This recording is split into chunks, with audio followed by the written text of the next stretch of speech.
Okay, so today we're going to be talking about the origins of religion. A topic that you guys know is near and dear and passionate to my heart.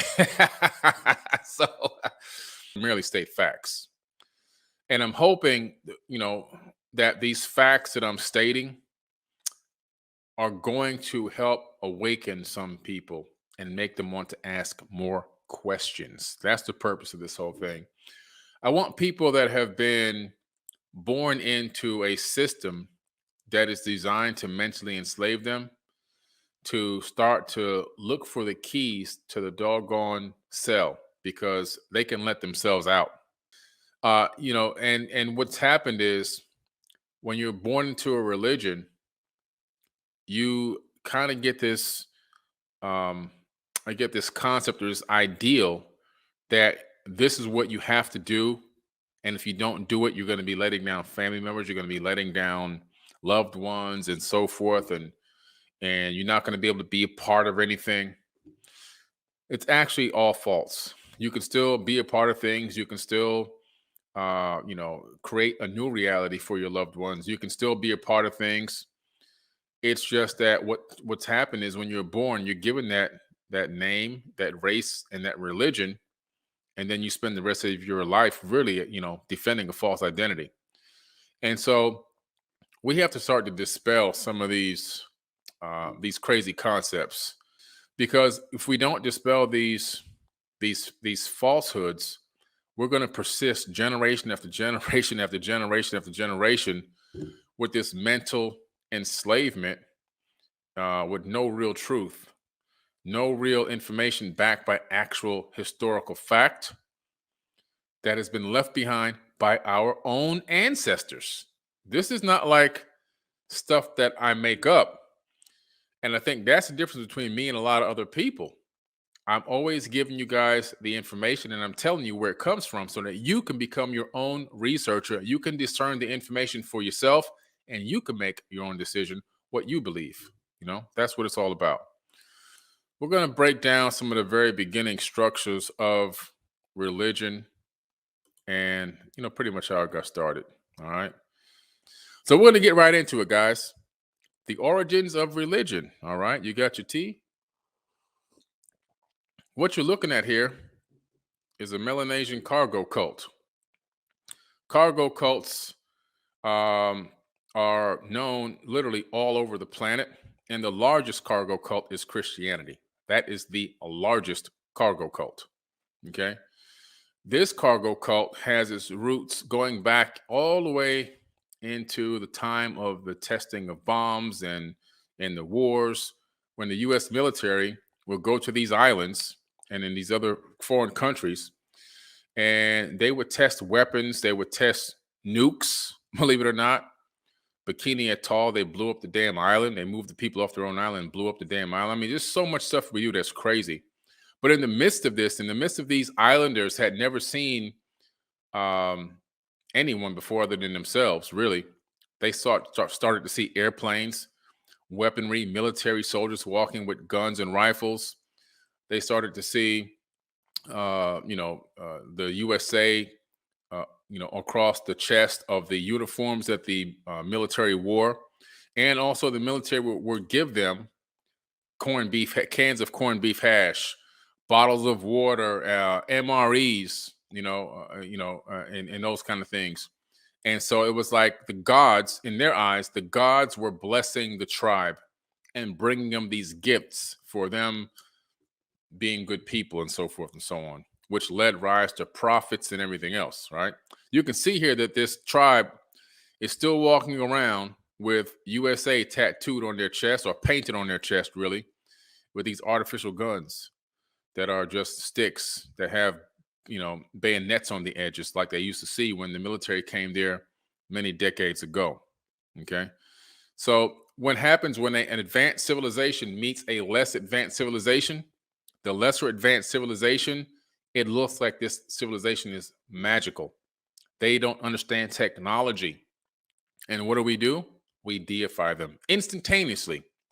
They're deified. That's it. They're gods. They have to be gods. There's nothing else. There's no other thing it could be. These are gods because we don't understand their technology. Let's look at cargo cult. Let's look at the term itself. The reason why I'm reading this and I add this stuff in is so that you guys don't say, "Oh man, he's just making this stuff up." No, no, this is from the Anthropology Encyclopedia. Cargo cult. The term appeared in 1945 at the end of the Pacific War. Anthropologists rapidly embraced the neologism to label Melanesian social movements that had come to their attention during the colonial era, which began in the region in the second half of the 19th century, as well as post war movements that captured ethnographic attention.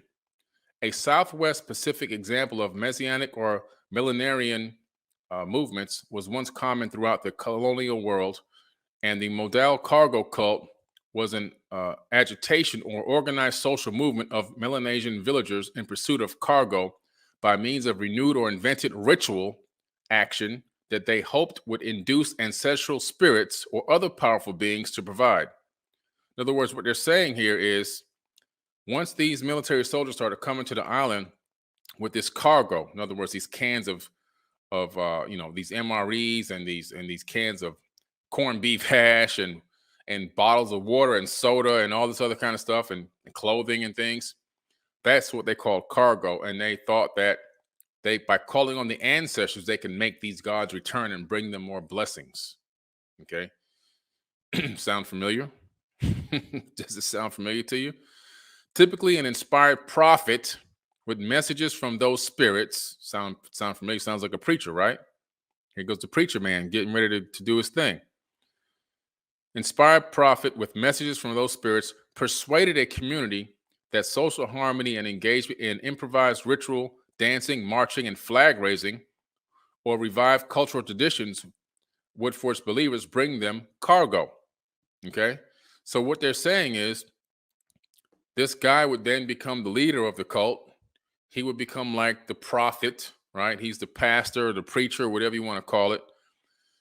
And he is leading the dancing, the ritualistic dancing, the marching, raising of flags, and so forth and so on, basically in honor of these gods, so that they would bring back more cargo to bless the tribe. Okay, that was the whole thing behind this. This has happened so many times around this planet, you can't even count. I mean, I'm talking going even all the way back to Rome, when Rome encountered back in the Roman era, when they were a super kingdom on the planet. And their technology to us right now would be damn near Stone Age, but to the people of the era, they were super high tech. So even when they encountered people with their level of technology, they looked like gods.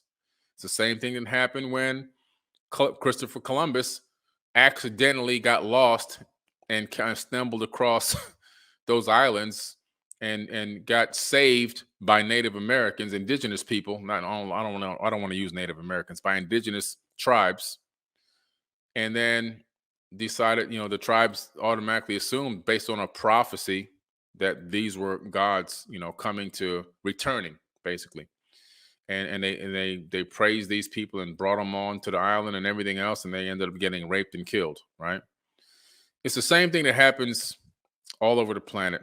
It not only happens all over the planet, I think it happens throughout maybe even the entire universe. That's my personal opinion. That's something I'm just adding in. I believe if we ourselves went to another planet and we came across people that were in the Stone Age, they would worship us almost instantly. That's just my opinion based on what I've seen researching these cargo cults. Okay. So this is pretty interesting stuff. Look at these photos right here. You see these boys? They're already being trained now. They're being indoctrinated with the ideology of this belief system from birth.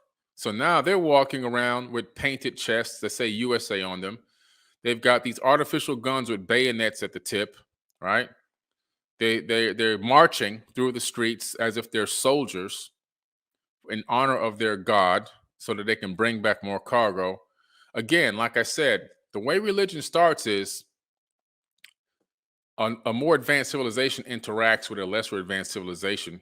The lesser advanced civilization deifies them, and then when the next generation comes, they're indoctrinated. They're indoctrinated into this system, and personal inflections are added to the myth. lies, fabrications, things that can put people in positions of power over other people are added in as well. And then gradually, little by little, you have this self-made prison being built where the people that are in the religion are the prisoners and they're also the prison guards at the same time, which is pretty interesting. You can see down here in the lower left corner that these people actually even replicated one of the planes that they saw the military landing in with the propeller and everything.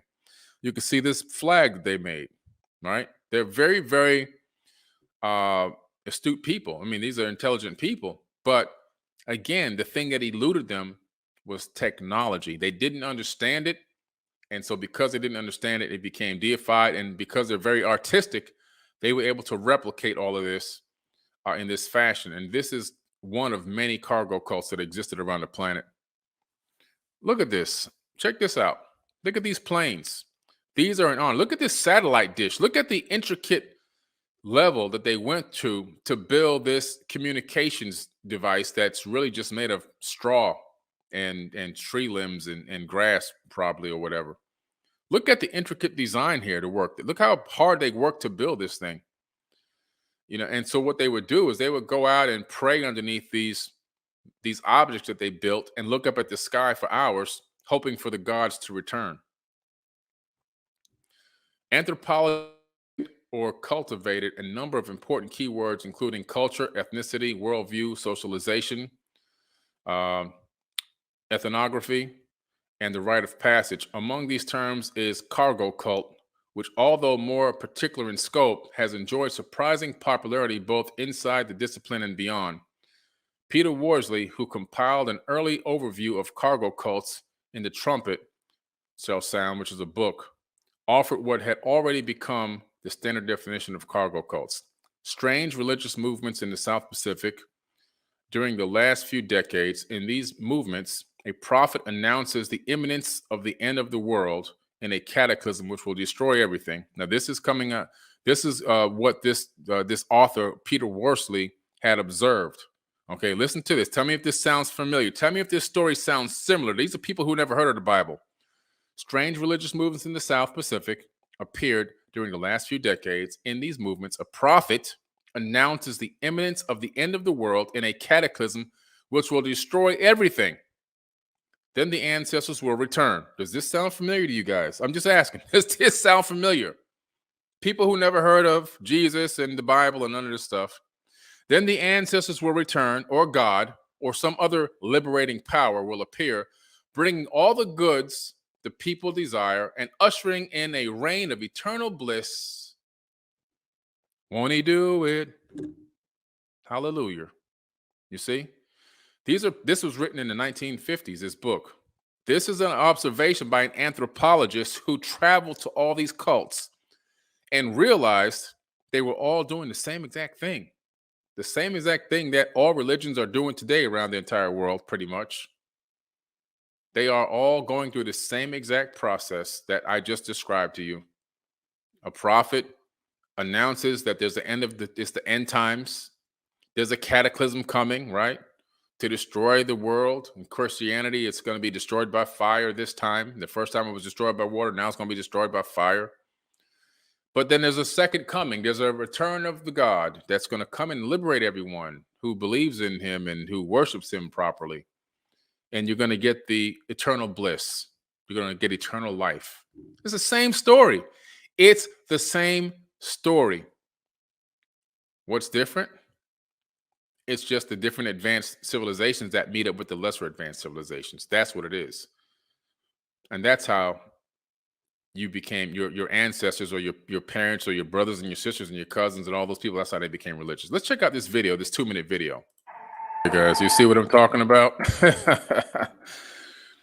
If you look into the Emerald Tablets of Thoth, you discover again a situation where human beings deify people that came here from somewhere else. So we know that Thoth, according to his records, that he's not from Earth, just like a lot of these other people that worship these particular gods in different religions, which we're going to look at tonight as well. They all claim to not be from Earth.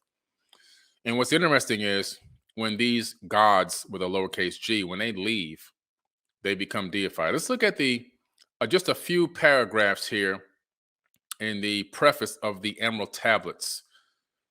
The history of the Emerald Tablets in the following pages is strange and beyond belief of modern scientists. Their antiquity is stupendous, dating back some 36,000 years BC. The writer is Thoth, an Atlantean priest king who founded a colony in the ancient Egypt after the sinking of the mother country. He was the builder of the Great Pyramid of Giza, erroneously attributed to Cheops.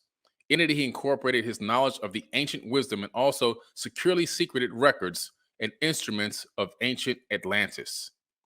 For some 16,000 years, he ruled the ancient race of Egypt from approximately 52,000 BC to 36,000 BC. At that time, the ancient barbarous race among which he and his followers had settled had been raised to a high degree of civilization. So they visited some people a very long time ago and raised them up to a high level of civilization in the land of Khem. Thoth was an immortal in that he had conquered death, passing only when he willed, and even then not through death. His vast wisdom made him ruler over the various Atlantean colonies, including the ones in South and Central America. We know that for a fact because over there he was known as Quetzalcoatl, Lord Pakal, Kukulkan, and many other names. Lord, Viracocha. When the time came for him to leave Egypt, he erected the Great Pyramid over the entrance to the Great Halls of Amenti, placed in it his records, and appointed guards for his secrets among the highest of his people. In later times, the descendants of these guards became the pyramid priests, by which Thoth was deified as a god of wisdom. What's interesting in the Emerald Tablets of Thoth, he never claims to be God. Thoth never says, I'm God, or I'm a God, bend over and worship me. Get on your knees, man. Matter of fact, he lifts people up and says, no, I'm a son of Atlantis. And so he never says that he's a God. That's one of the things that I actually appreciated about this guy. And I do mean guy. He's not a God. Some of his relatives pretended to be gods. They masqueraded as gods because they found it was a lot easier to get the people to worship them, to do the work without them knowing that they were slaves, right? But Thoth was actually opposite of that. He did the work for the people, helped the people, instructed the people, taught the people, and lived amongst the people as a normal person, even though he was seen as an extremely wise man. Once he left the area, any particular region, any one of the ones he kickstarted many civilizations around the planet. He became, after he didn't come back for a certain amount of time, he became known as a deified god. This is what we do in our culture as a human race. We start to deify these people that we don't understand because they seem smarter than us. They seem wiser than us. They seem like they have abilities that we don't have. We don't understand technology. We don't understand spiritual sciences. We're just starting to tap into, through quantum physics, understanding spirituality. We're just at the very beginning stages of this. And we're talking about people that are a million years ahead of us. How do I tie this into the modern day biblical information? Well, there's UFOs throughout the entire Bible. Again, more evidence of people running into situations where they're seeing advanced technology and they're trying to use the words that they actually know in their language at that time, in that era, to describe what they saw. In actuality, what they've been describing many times over and over again throughout the entire book is our technological devices, and people using, or sometimes people inside of those devices flying around. So are there descriptions of UFOs described in the Bible? Yeah. Keep in mind, the Bible translators go far back as the 1600s. And basically what I did was I went through, and instead of doing every single one of these verses, okay, what I did was I said, let me just count the number of these particular items that appear to be technological. So there are 70 verses that are describing clouds as vehicles. There are 15 verses that describe pillars as vehicles, 10 that describe dwellings as vehicles flying in the sky, 160 verses that are lights and fire as vehicles. There are 17 verses that describe spinning wheels that can fly, 22 verses that describe dark and shining objects that fly. There are 37 verses of various objects in the Bible that are described as UFOs. And basically, they're like flying furnaces, burning bushes, eagles' wings, smoke, stars, and other objects. And also, don't forget the first fleet of the Elohim, okay, which is a plural name for gods, plural. Elohim is a plural term, and it's referencing the Elohim are from the Enuma Elish and the 7 tablets of creation. They're known in the Epic of Atrahasis as well as the Ijiji. That's the Elohim. They're the Ijiji. Okay, that's a whole nother thing to get into. So virtually all religions either worship aliens or believe in aliens, and they don't even know it. And so when I talk about this, people seem to get really offended right away. They don't realize that they're worshiping aliens. I mean, it's admitted by them that they're worshiping aliens. They don't even want to admit it. So let's have a look at the definition of alien, right? A resident born in or belonging to another country. Well, we know that. An entity from outer space. Okay, interesting. An entity from outer space. Now that the definition is clear, let's take some look at what the religions on the planet say and what their origins are. Christianity, 2.1 billion people worship Jesus. Okay, and John said unto them, you are from beneath, I am from above. You are of this world, I am not of this world. Not from earth. You're worshiping an alien. Islam, 1.3 billion people believe that the Prophet Muhammad was meditating in a cave of Hira by himself when the angel Gabriel, who's not from earth according to Gabriel, descended and came down from above to him and told him to recite the Iqra, the words of God. Even though the Prophet Muhammad was illiterate at the time, he actually had to go hire a doggone guy to scribe for him because he couldn't even write what this angel/alien was telling him that came from space down to the planet, to the planet's surface to talk to him. Hinduism, 851 million people believe in that. Hindus hold that the cosmos is populated by numerous deities and spiritual beings, gods and goddesses or devas, who actually influence the world and who interact with humans. They're not from Earth. They're not from Earth. Buddhism, 375 million people. Okay. The deities say certain branches of the larger Buddhist tradition, including the Mahayana, including a variety of gods and goddesses that are not from Earth. Mormons, 13.5 million. The angel Moroni, who's not from Earth, according to Angel Moroni, in Mormonism, is an angel that visited Joseph Smith on numerous occasions, beginning on September the 21st, 1823. According to Smith, the angel was the guardian of the golden plates, which the Latter-day Saints believe were the source of the material for the Book of Mormon, buried in a hill near Smith's home in western New York. This is just to name a few. Every single one of these religions believe that the people that they're worshiping and then honoring and everything else and praising and praying to are not from Earth. Their origin didn't start here. If I get into a spaceship and I fly to Mars and I meet somebody on Mars that lives on Mars, this is a hypothetical. I'm just making up a hypothetical for you. Then that Martian person is going to look at me and say, I just got visited by an alien from Earth. I'm an alien to Mars. I'm an alien to anywhere else that I go in the universe. Why? Because I'm not from that exact location. I'm from here. And so by that definition, all of these people that are religious are all worshiping and praying to aliens. I don't care if you feel that. I don't care if you believe they're physical or non-physical corporeal bodies, multidimensional. It doesn't matter. They're not from Earth. They're aliens. You're worshiping an alien. Period, point blank. All religions worship aliens or believe in aliens, and they don't even know it. Period, point blank. There's no way to escape it. There's no way to run and hide from it. You're worshiping an alien. That's what you're doing. So just embrace it. Embrace it if you're going to be involved in it, right? So, you have another more modern cargo cult, the Peculiar History of the Jehovah's Witnesses, right? That's a more modern cargo cult. We know how Christianity got started and how they went off, right? I mean, how did Christianity get spread around the world? Let's think about that for a minute. Christians will tell you that it was spread around the world by love and the gospel, the good news that had to be spread around the planet, right? That's not how Christianity got spread around the planet.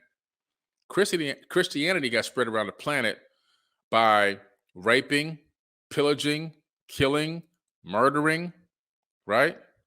Stealing. That's how it got spread around the planet. During the papal inquisitions alone, which spanned over 700 years, where the popes themselves ordered the killing and the murder of anyone who would not align with the church.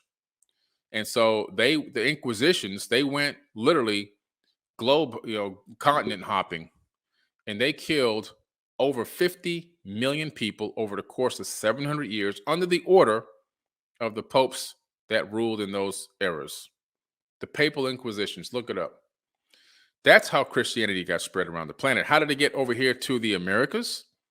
Well, the Spaniards came over here and the Europeans came over here and beat and raped and killed and slaughtered. So what they would do is they would go to an indigenous tribe and they would take the chief or the chiefess or whatever, and they would bring them out in front of the whole group of people, the tribe, and they'd say, you're going to learn this. And if you don't want to learn this religion, then we're going to have to kill you.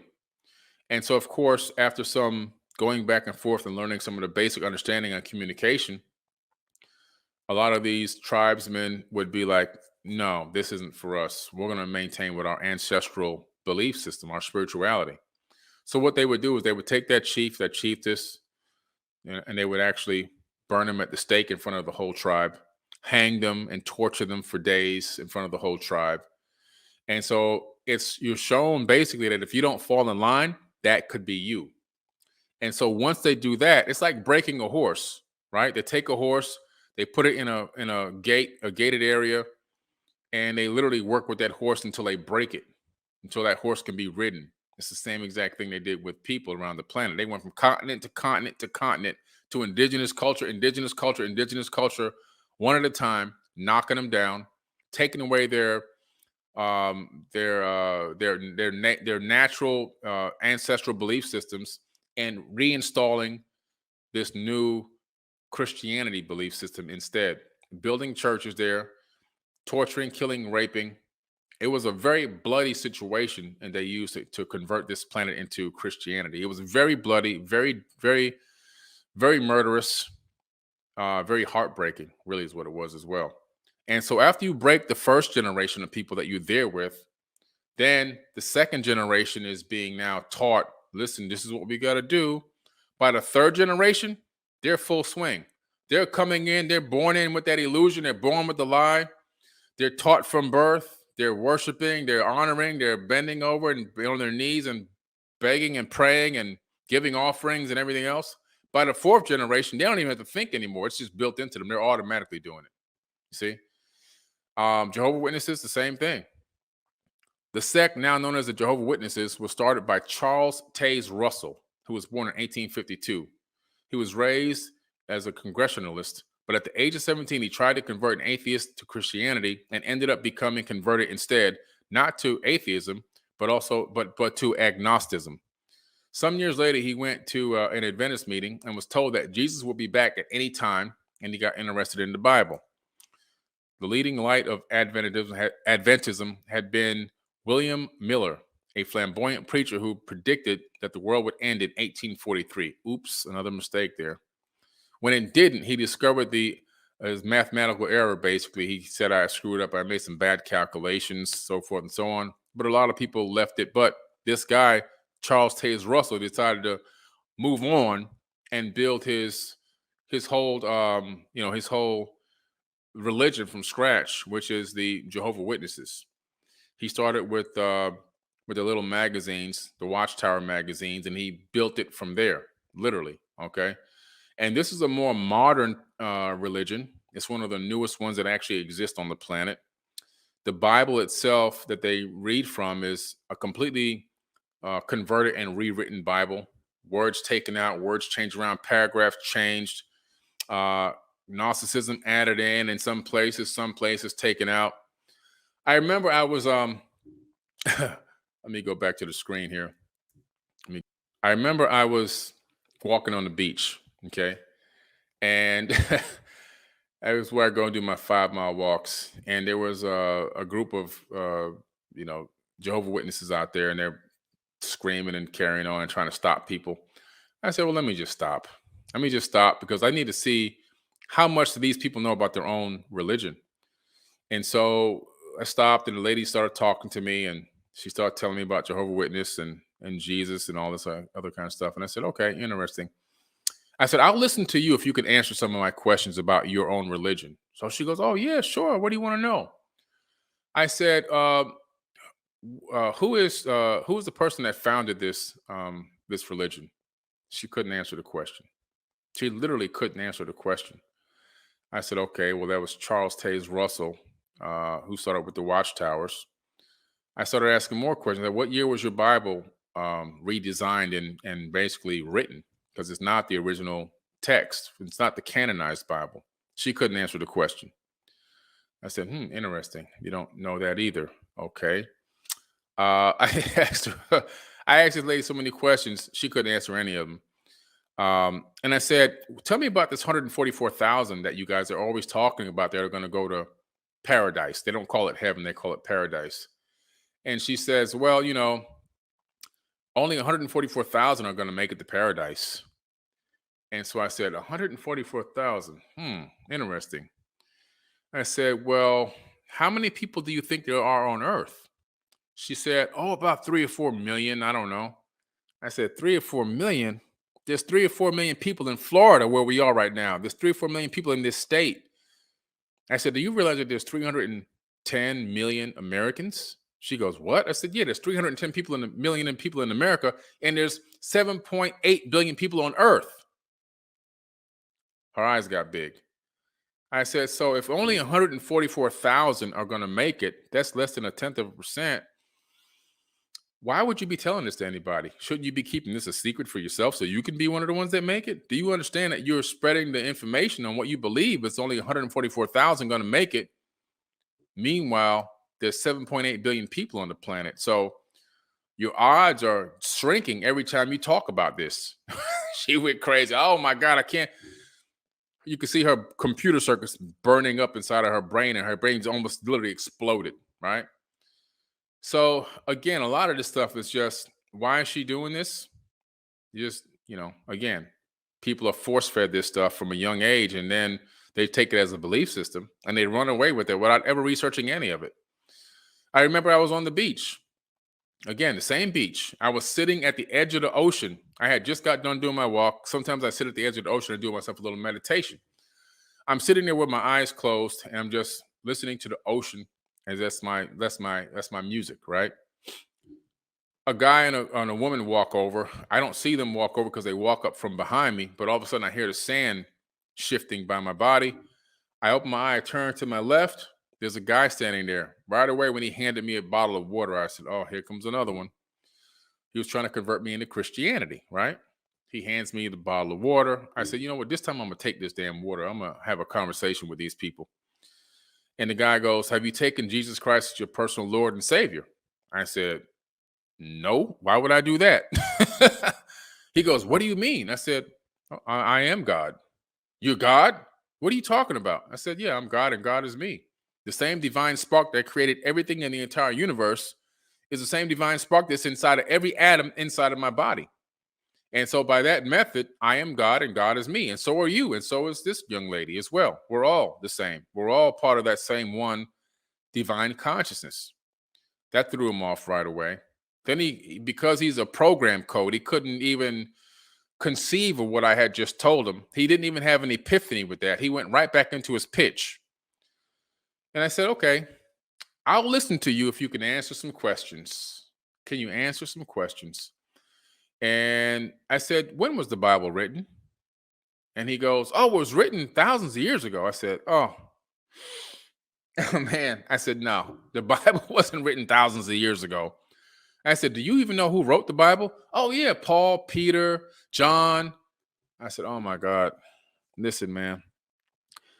I said, you happen to stumble into one of the world's foremost experts on biblical texts, the Torah, the ancient tablets in the world. That's who you're talking to right now.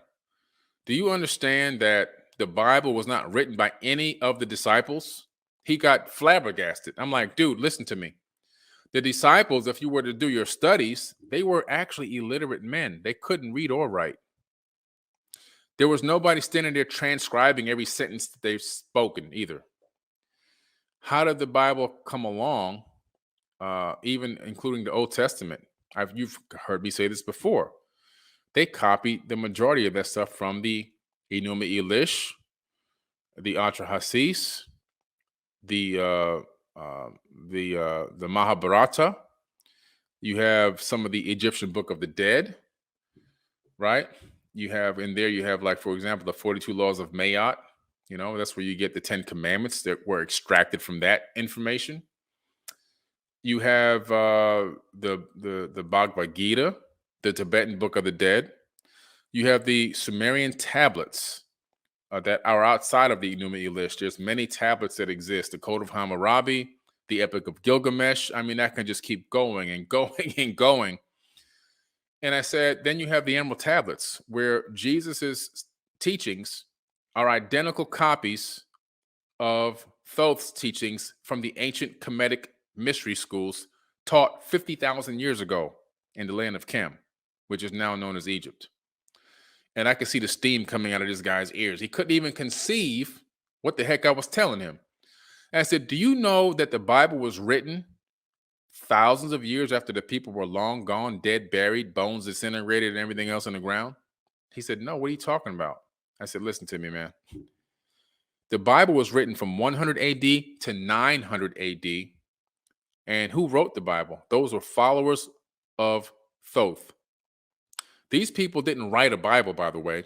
What they did was they started discovering in different caves and different little makeshift buildings that existed a long time ago, these vases with scriptures and cylinder scrolls and papyruses and tablets. And they started collecting them. And they started transcribing that information onto paper, parchment paper, and so forth. And so that text, that information over time would be studied by the Gnostics.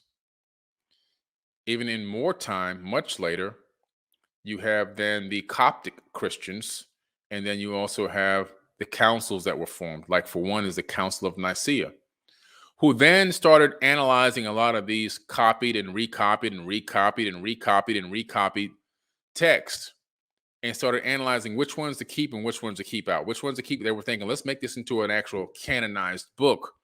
We'll take this and put that in here. We'll take this one. No, that talks about aliens. We don't want the Book of Enoch in here because he's talking about aliens. Let's leave that one out. We don't want the Myth of Adapa in here because he's talking about aliens. We don't want that in here. That's the Book of Adam. We don't want that in here. So you have all these apocrypha texts that were kept out, right? And the Council of Nicaea coordinate and create this hodgepodge of a book based on hand-picked content, curated content that they wanted that would allow them to still maintain control over the people, over the masses of people.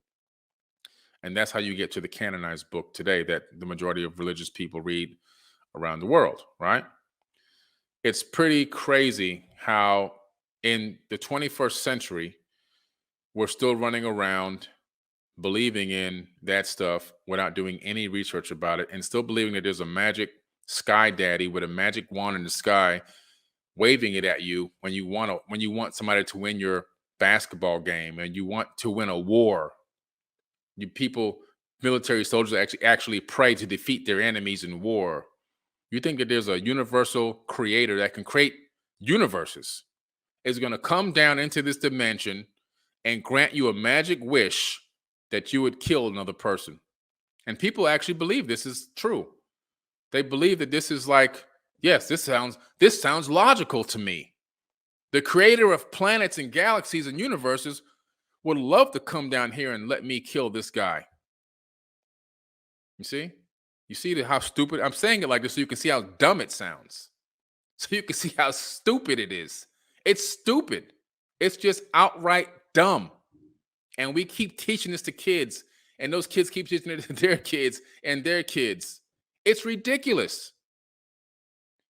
I got this house. The Lord, he do what he do, won't he do it? He gave me this mansion. Meanwhile, around the corner and down the street, there's a kid, a teenager that's homeless. It's homeless. That could be a much better person than I am. But won't he do it?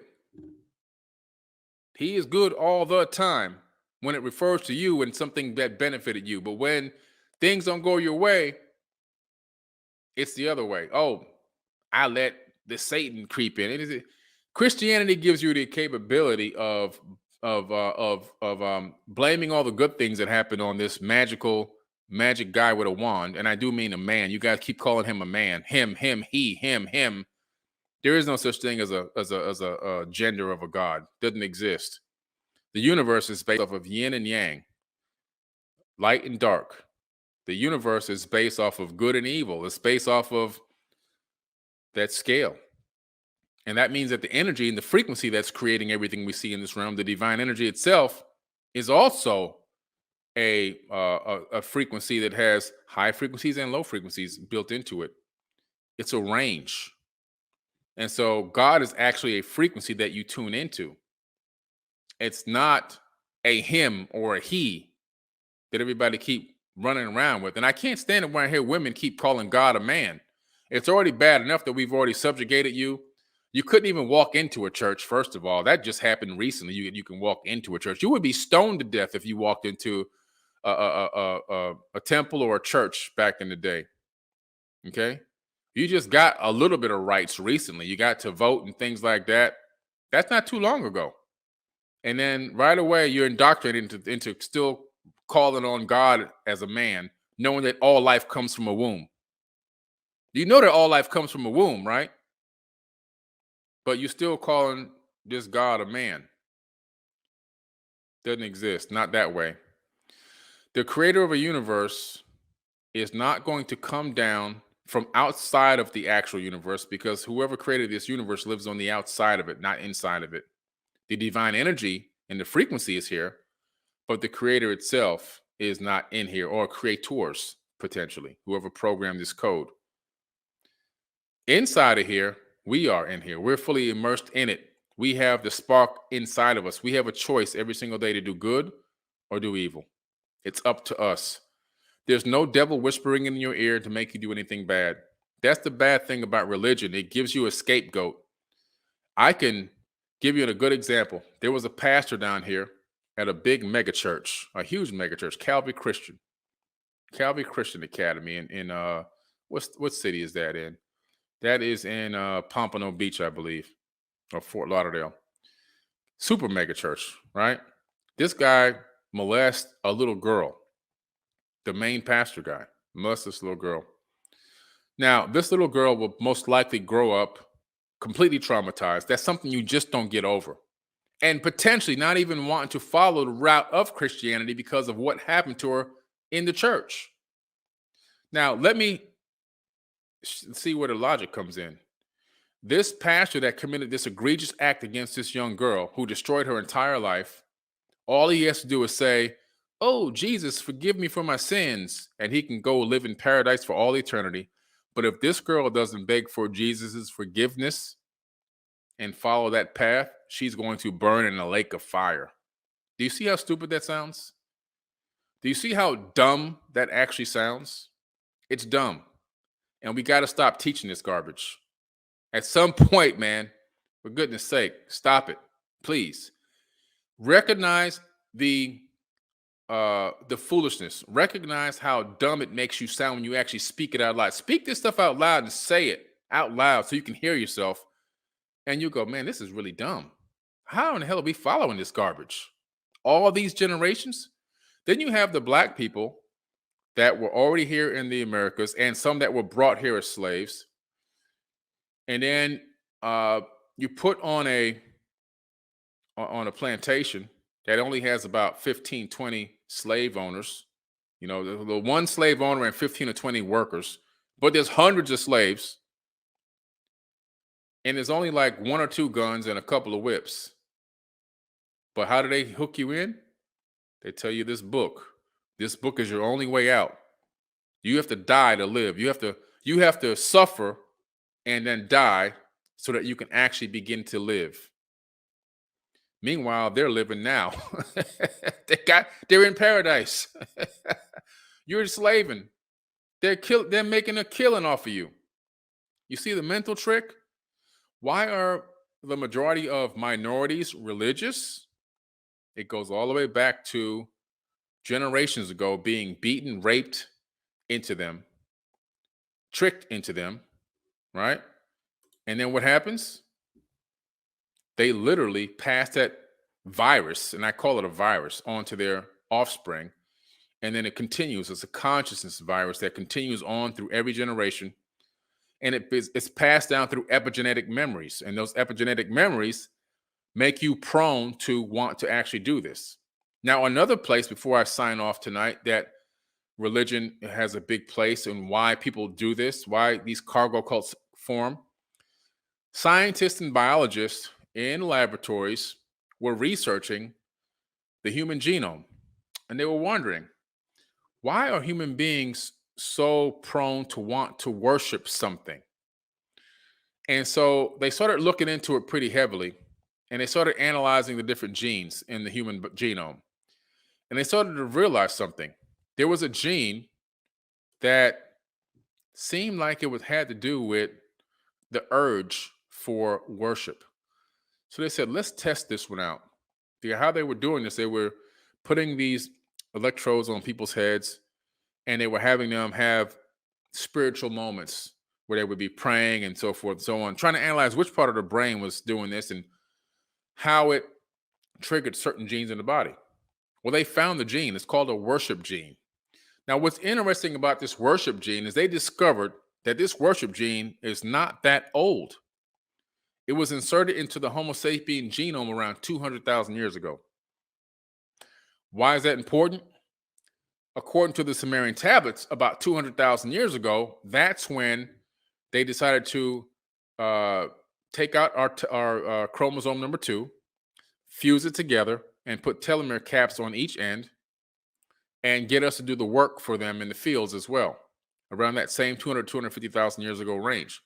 The biologist said that this type of mutation couldn't just happen in 200,000 years. So it was purposefully done. Somehow they can't explain it. It should have taken millions of years for something like this to actually evolve in the human body naturally, but it didn't. It just appeared. That's because these people that tinkered with us, these Anunnaki people that tinkered with our genome, these advanced beings that were people, flesh and blood people like you and me, they literally took that chromosome number 2 out, fused it together, put telomere caps on it to shorten our lifespan, as well as inserted a worship gene or activated a worship gene in our body so that we will worship them as gods, do the work for them, bring them the offerings. What do you think the offerings were? If you analyze the Sumerian tablets, you find out what the offerings were. The offerings was their food. If you go to Egypt with me in 2022, we'll go to the temples where people would line up back in the day for miles to bring offerings to the demigods, to the pharaohs, and to the Anunnaki that were living and inhabiting some of these temples.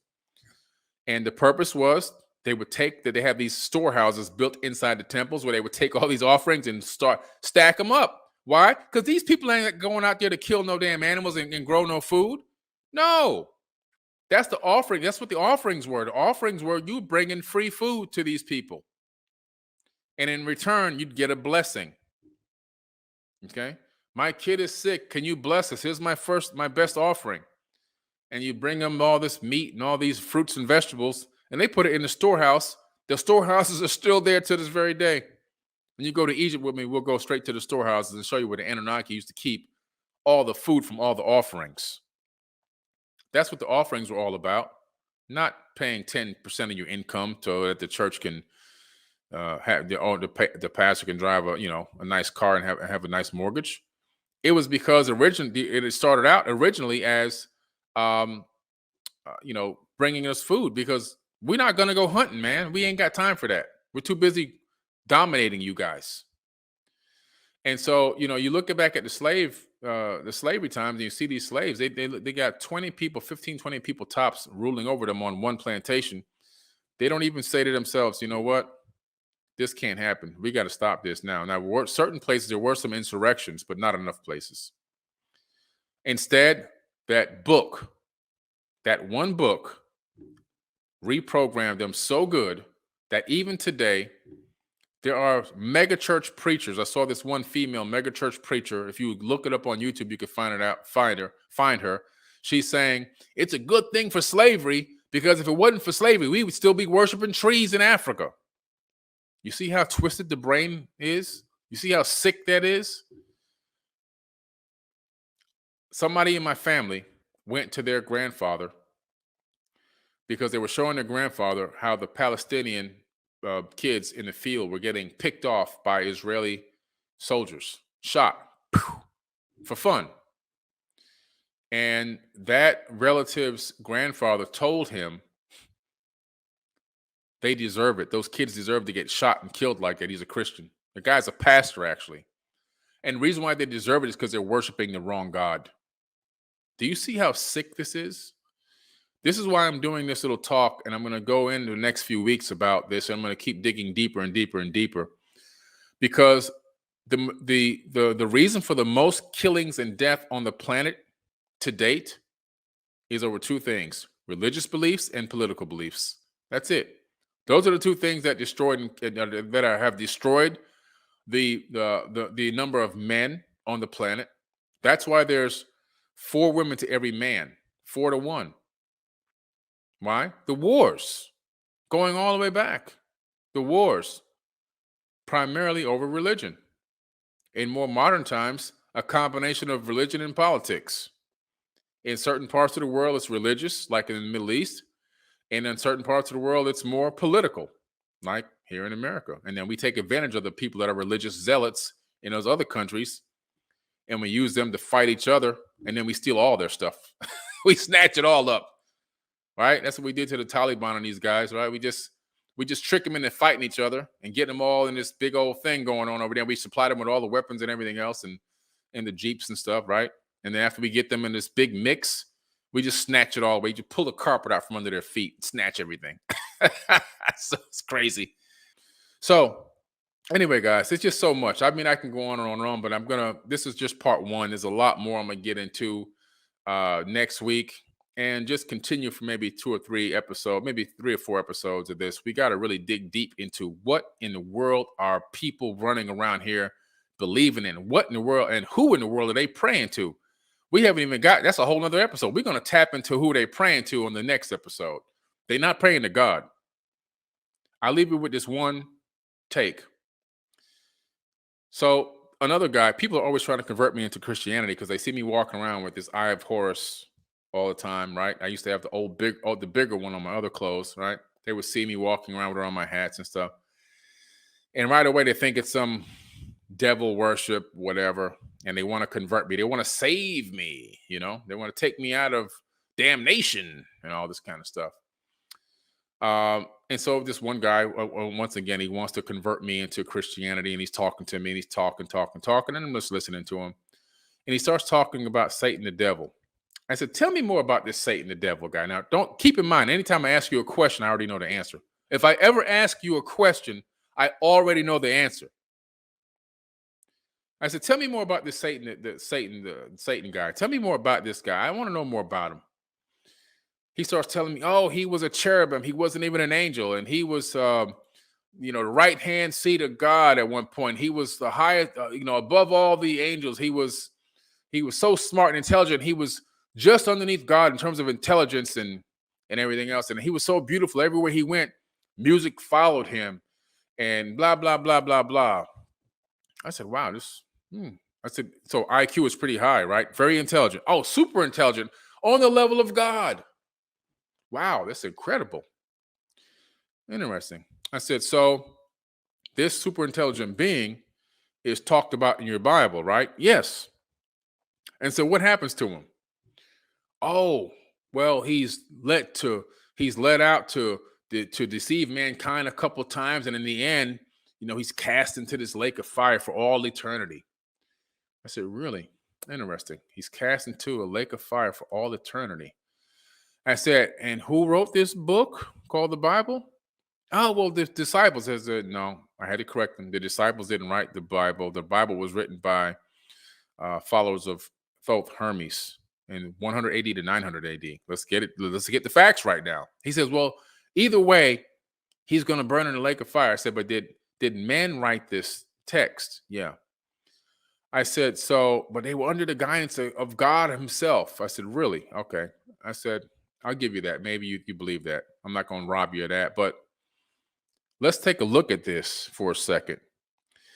You're talking about a being that's so highly intelligent that he is one notch below the creator of the universe, maybe even universes, maybe even the multiverse, right? His IQ is astronomical, off the charts. A human is not even a rock. A human is dumber than a rock to this entity.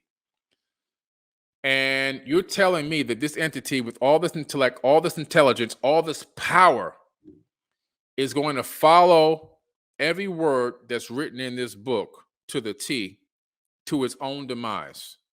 Yes. I said, I have a problem with that. I don't think that's accurate. What I do believe is that this entity has helped to construct and organize this book in this particular format and way that it is, so that the majority of the people on the planet would follow it and chase it and pray to him and follow it to their own demise. And his brain caught on fire.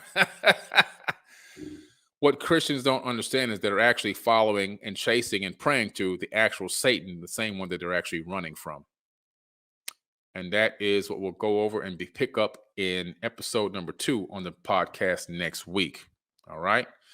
I appreciate every single one of you guys. Love you guys. This podcast was not meant to demean anybody or hurt anybody.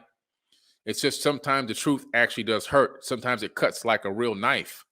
And if this information dug into you a little bit, then maybe you need to start doing some research, because if you're basing your eternity on one book and one book only, you better know every single stitch of every word like I did. I broke the Bible down from front to back, back to front.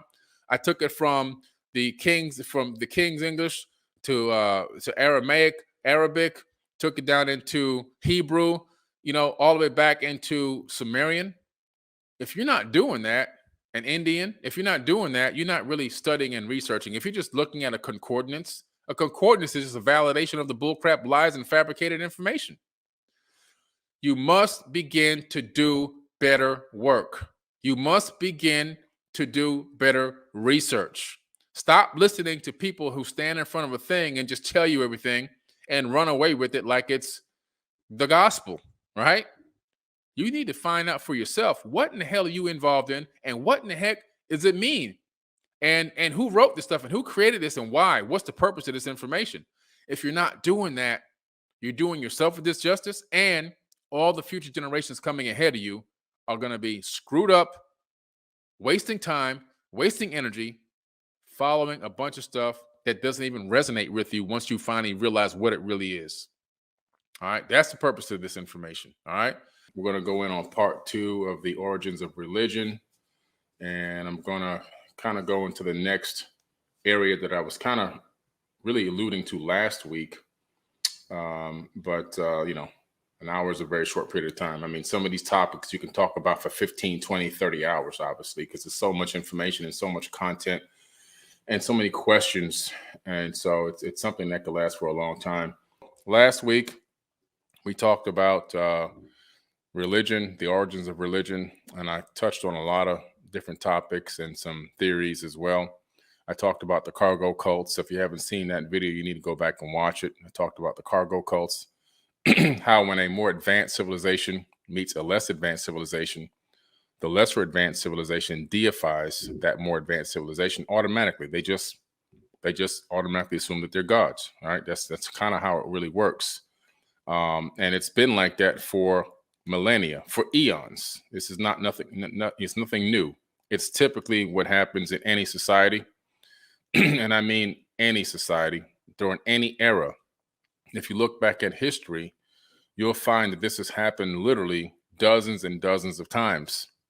And even in this era that we are in now, you would think that, oh, we're so technologically advanced and we've got all this knowledge and wisdom and blah, blah, blah, and we wouldn't be fooled. But there are people on this planet, you got to remember 85% of the world is very religious.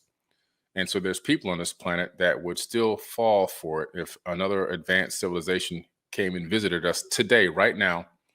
They would automatically deify them. Or let's say one person only showed up, all right? That person would be deified instantaneously because it would appear that they had superpowers when in actuality it was probably metaphysical technology. In other words, a combination of spiritual and actual tech that you can combine together. And we are now experimenting with those same exact technologies in laboratories all around the world. Okay. So today last week we talked about some of the, you heard me talk about the Enuma Elish. You heard me talk about the Atra Hasis many times. You heard me say the Mahabharata and the Bhagavad Gita and some of these texts. But let me show you what I'm talking about here. First of all, if I'm talking about something, that means I actually have it. That means I've actually gone through and read it, right? I'm not one of these people that has all this information to talk off the top of the head without actually being able to back it up. So let's look at, okay, we have here, what's this? The Enuma Elish. This is the Enuma Elish. This is the 7 tablets of creation right here. Now, obviously, it's written originally in Sumerian cuneiform, and now it's been converted into many different languages, and you can actually get this, and you can actually read it for yourself. So you don't have to rely on he say, she say. You don't have to rely on a YouTube video. You can actually go and read it for yourself and get your own discernment out of it, right? I remember when I first came across the Enuma Elish, I was studying cuneiform. The ability to read Sumerian tablets. It's all in here. These are my books. This is just one of 4 cuneiform books that I actually have. I'm actually going to do a video where I take some wet clay and a stylus, which is what they call the thing that you use to actually press into the clay. And I'm going to write some words into wet clay. Not today. I'll do that probably on the next one. And I'll show you how to write in cuneiform. Okay. No, Zachariah Sitchin isn't the only person that knew about cuneiform. Okay. There's literally thousands of people that known about it. And many people before Zachariah Sitchin was even born had already translated the tablets. Zachariah Sitchin is a great man. He didn't translate any tablets. That's a big lie that was going on to make him look like he was hoarding some kind of secret information. No, he wasn't hoarding any secret information. The guy took existing translations and wrote books about them. And he was brilliant for doing that because he gave us a glimpse or an idea into what might have happened in the ancient past. And he sparked a lot of researchers, and I'm one of them as well. But anybody can learn cuneiform. It's not some kind of hidden thing that you can't learn, and you got to be some kind of incredible scholar. It just takes application of time and will and patience. Okay, you heard me mention the Atra Hasis. Here's the epic of Atra Hasis, or the Atra Hasis. And the Atra Hasis epic, I should say, depending on how you want to say it. Sometimes it's epic first and then Atra Hasis, or reversed. But again, this tablet is extremely similar to this tablet, both in cuneiform and both written in 2 different eras, but still thousands and thousands of years ago. I mean, thousands. As a matter of fact, both of these texts right here, which make up the majority of the Old Testament, were written. These are in other words, the stones were copied. Stones were copied again, and the stones were copied again, and the stones were copied again. These stories potentially go back maybe even 40, 50,000 years. And what people would do is they would take a tablet and they would copy it onto a new stone and a new stone and a new stone to make, like you're creating a published book. They would make copies. Okay. And sometimes in future copies, some text would get edited and changed. Some pieces that were missing would leave it up to the copiers, I guess, their understanding or the way that they perceive what the missing pieces are. Because as you can see, there's always little tiny pieces that chip away, right? Pretty interesting stuff. So, but it's interesting that the majority of the copies, and we know there have been, are extremely similar. They're not that far off, right? Some of the missing areas are left up to interpretation of the different people that have made the copies, but that's actually kind of normal with the human race. That's kind of what always happens with information, right? Um, you've heard me mention the Bhagavad Gita. Here it goes, right? The Bhagavad Gita. And so the Bhagavad Gita is very interesting because it also is, some of this is actually in the book of Deuteronomy. All right, the book of Deuteronomy. Some of this information from the Bhagavad Gita made it into there. Again, some more Old Testament stuff. Then we have the Tibetan Book of the Dead. Right, the Tibetan Book of the Dead. You probably didn't even know this book existed. This is a super ancient text, and a lot of this has made it into Proverbs, made it into the Old Testament. This is incredible stuff right here. It's a great, great book. You got to check it out. This one here, man, I had to go through this, a few times. The Tibetan Book of the Dead. I also have another book here, which I didn't get a chance to bring over to this my desk tonight, but it's the Egyptian Book of the Dead. And it's actually the Egyptian Book of Going Forth by Day, which is the real name of the text. And in my version, I have the Papyrus of Ani. And a lot of that information, including the information that made it into the into Moses's tablets, which were the first airdrop tablets, right? They came from the cloud. Those 10 commandments, they actually come from the Egyptian Book of the Dead. And a lot of other texts in there, as well as a lot of Proverbs came from that book as well. But I have that in my other room. I don't want to walk away from the camera right now. And then we have the Code of Hammurabi. Okay, the Code of Hammurabi. More Babylonian texts that make up some parts of the Old Testament as well. Okay, the Code of Hammurabi. I'm showing you these things because it's not, I don't want you guys listening to what I got to say and going, man, this guy knows everything. We should just listen to him and don't do any research. No. I'm showing you these for a reason, so you can do some of your own research. Here goes another book, Learn to Read Ancient Sumerian. Okay, this is actually my favorite one here. This really breaks it down in an easy way, and you can actually duplicate this pretty easily right off the bat and start learning how to read Sumerian and cuneiform tablets on your own, right? It just takes application, time, and patience. Okay, application, time, and patience. So you don't have to rely on other people's translations. You can come up with your own concept, your own idea of what the information's saying, right? All right. I've taught in the Egyptian mystery schools, and I taught hieroglyphs, Egyptian hieroglyphs. And here goes one of the simplest books to start with for how to learn how to read Egyptian hieroglyphs, the language of light, right? That's what hieroglyphs are. The Egyptian hieroglyphs are literally the language of light. So you want to definitely get into that. And you've heard me talk about the Mahabharata a lot. Well, here it goes, guys. It's heavy. Here's the Mahabharata. It's a 10-volume set. Okay, it's a 10-volume set. And the information in here is absolutely incredible. It reads like a Star Wars movie. It literally reads like a Star Wars movie. And so, you have to get these texts if you want to get to the next level and you want to learn and you want to be able to regurgitate information that I'm putting out. I'm giving you the sources, right? I'm giving you the sources of the information. A lot of people have heard about Enoch. As a matter of fact, he's revered in the biblical text, but his actual book was left out of the Bible. This is Enoch, the book of Enoch. I actually have a couple of versions of the book of Enoch, just because some add a little bit more of a compendium to the information, right?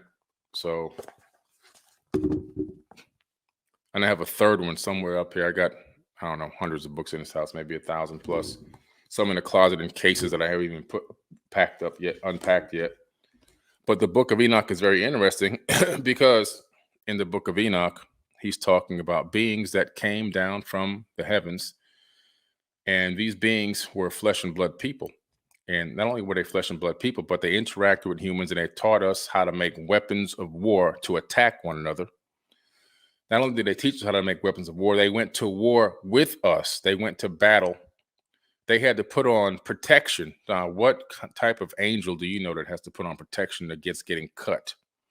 So these were people, flesh and blood people like me and you, just a little bit more advanced technologically from another place, but still our cousins in a way because we look like them and they look us. They were distinguishable by the shapes of their heads. That's what really distinguished them, according to some of these texts. But the book of Enoch was omitted and not put into the canonized Bible because he's talking about aliens interacting with people. Period, point blank. There's no way to get around it. As a matter of fact, Enoch had an appointed time with these beings where he would be taken into space. And it was an appointed time. He wasn't abducted. He wasn't stolen away. He wasn't such a good person and worshiper that he was whisked away. It was an appointed time. And he even gave his records of his business and everything to his sons to hold. When the day came, he was taken into the vehicle and taken up into space. He even describes the Earth's shape and color as he's taken up into space. And then he's brought back at a later time. So he wasn't taken away permanently and forever. He did come back. All right. So pretty interesting stuff. So what we see here, and the reason why I'm, talking this stuff is because we have to understand that there are two different things operating in terms of belief systems on the planet. One belief system is based off of religion, and people tend to get religion confused with spirituality. That's why I'm doing an entire workshop in December 11th. It's free. It doesn't cost you any money. You can register on Eventbrite. As a matter of fact, I'll get the link and drop it in this chat. It's a free workshop I'm doing. It's called Religion versus Spirituality. And the purpose is not to bash religion, but it's to awaken you to the understanding that a lot of the stuff that you're reading in a lot of the what I call modern religious texts is actually copied information, and it's actually just plagiarized information in a way that's set up to control the masses. True spirituality, you can directly connect with the creator without having to go through a group of middlemen or middle people. You don't have to go to the temple in a physical building because the temples are right here. This is your temple. Your body is the temple. And so the true wisdom of ascension and ascension knowledge is learning how to quantum entangle with the universal consciousness. Some call it God, whatever, nature, whatever you want to call it. That is the true ultimate goal. Or that you should be your true ultimate goal for ascension. The other systems that have been put in place direct you through man, and through man, everything is corrupted. Like Tupac said, everything is corrupted once a man touch it. A lot of the text has been altered. A lot of the text has been purposefully left out. The entire Apocrypha has been left out, which I have the Apocrypha. I think it's upstairs. Those are books of the Bible that should be in there, but were left out by the Council of Nicaea because they were deemed too hot, too steamy, too crazy. A lot of them talk about human beings being extremely wise in the very beginning. For example, you have the myth of Adapa, which talks about the fact that Ea Enki tells Adapa, who's Adam, tells him that he was created even wiser than the Anunnaki, that there's a hidden code inside of us. And in that hidden code, once we tap into it, we become wiser, we become better, we can even advance past and beyond where these Anunnaki beings were. And for that, Enlil, his brother, was completely enraged when he found out what was going on, what Enki had done. He was completely enraged. And it really pissed him off, So you have to understand that there's a lot of these texts are a lot of the information that made it into this book right here come from ancient text. Okay. Even in some people say, well, what about the New Testament? Well, even in the New Testament, there are places in my book, Compendium of the Emerald Tablet, where I distinctly go through and make the comparisons between the Old Testament and also, the New Testament. And it really breaks it down in a way where you can see everywhere where Jesus is actually speaking, his words actually come from the Emerald Tablets of Thoth, which are 36,000 years old. So which came first, the chicken or the egg? Now, why would there be that similarity in information and context? Why would his teachings be extremely similar to the teachings of Thoth, the Atlantean priest king, who ruled over the land of Chem for 14,000 years, around 56,000 BC? Why would that be? Okay.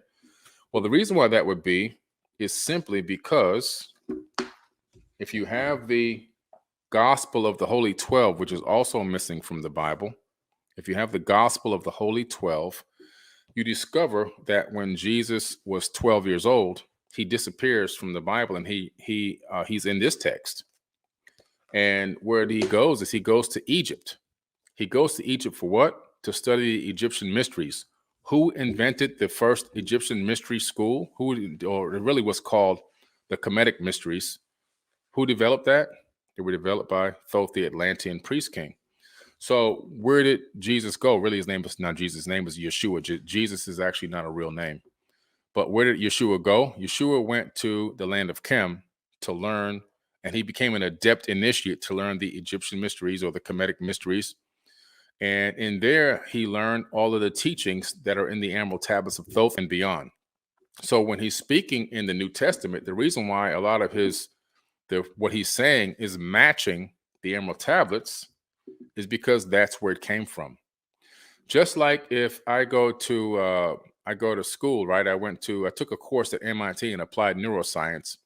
And in that course, they talk about how, the human body emits this magnetic field from the heart, and this magnetic field wraps around the body like a torus. This is what they teach at MIT. This is not just a spiritual post, a meme on social media.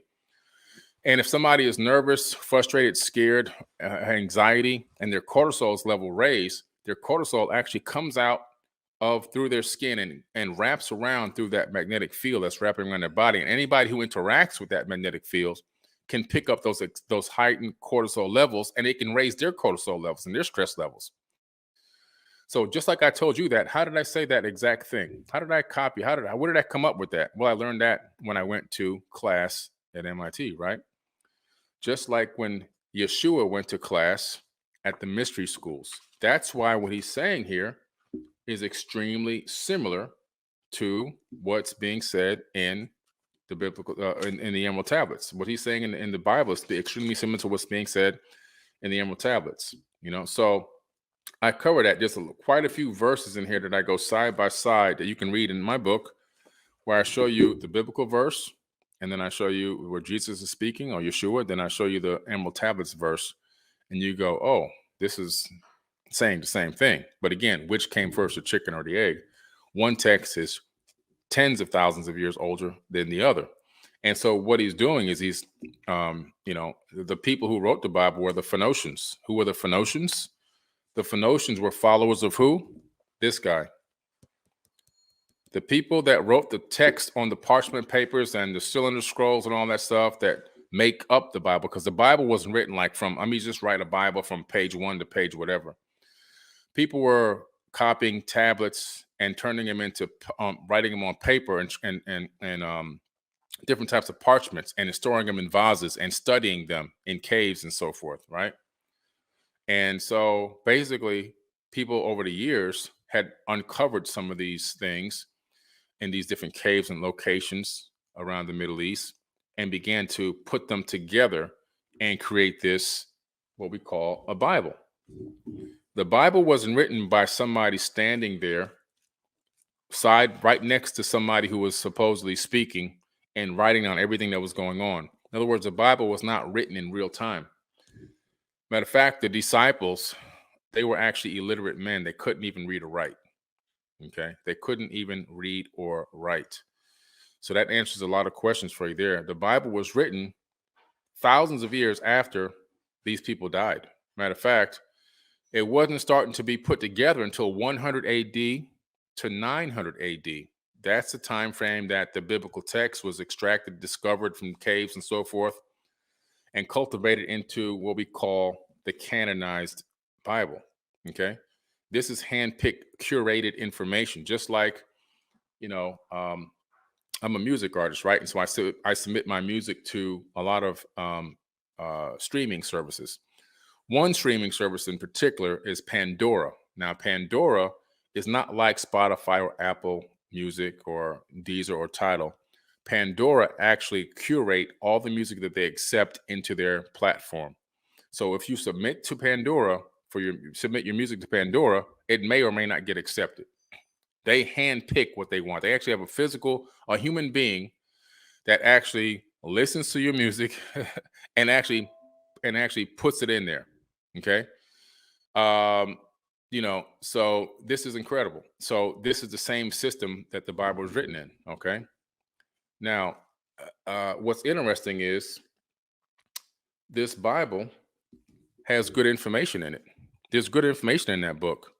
There's actually great information in the book. You have to know how to discern what's good and what's actually not good. There's things in there that will make you think it's okay to commit specific types of crimes against other people because it's being ordered by God, when in reality, it's not God. See, until you get some of these texts that I've got here in these books and learn how to read cuneiform and learn how to, my Aramaic book is upstairs, convert some of this text backwards into Aramaic and start reading that, you start finding out what areas are actually not being prudent for mankind to follow. So just like in anything, you have to have discernment, right? I can take this book and I can handpick verses. I can curate information out of this book. I can handpick verses that if you listen to them, if you read them, if you study them, and if you actually act on them, you can actually get a good result. Okay. That's why I read everything. That's why I study. I'm a student of everything. Now, there's information in here that's not so good. Like in the book of Deuteronomy, it okays things like rape, it okays things like abduction, right? False imprisonment. All those things are in there. Why? Because God is commanding people to actually do these things to other people. But it's not actually the creator of the universe that's speaking in the book of Deuteronomy. When you translate the book of Deuteronomy into its original text, you find out that it's gods with an S, plural, and those gods end up not being gods at all. They end up being flesh and blood people. That's why you have to learn Sumerian. That come out of Sumeria, and they're called the Anunnaki, or in the Bible, they're called the Anak. In our eyes, we were grasshoppers in their sight. That's what it says in the Bible. These people were huge people as well, but they were very intelligent and technologically advanced people. They ruled over humans in certain regions of the planet, and they had humans fighting each other because just like we do today, they would send a person. You'll go to college and you say, you go to school, high school, and you'd be like, I want to go to college, but I can't afford college. And so what will you do? You say, well, if I join the military, as I saw a TV commercial, they're going to give me money. They're going to give me money to pay for college, or they're going to pay for my college. So you join up with them, and then somebody in a $10,000 suit sends you halfway around the world with a $5 million weapon to blow up a guy on a camel with a $5 tent. And in your mind, you reconcile that as, I'm not a bad person. I'm just following orders. All right. And in return, I'm going to get this college education.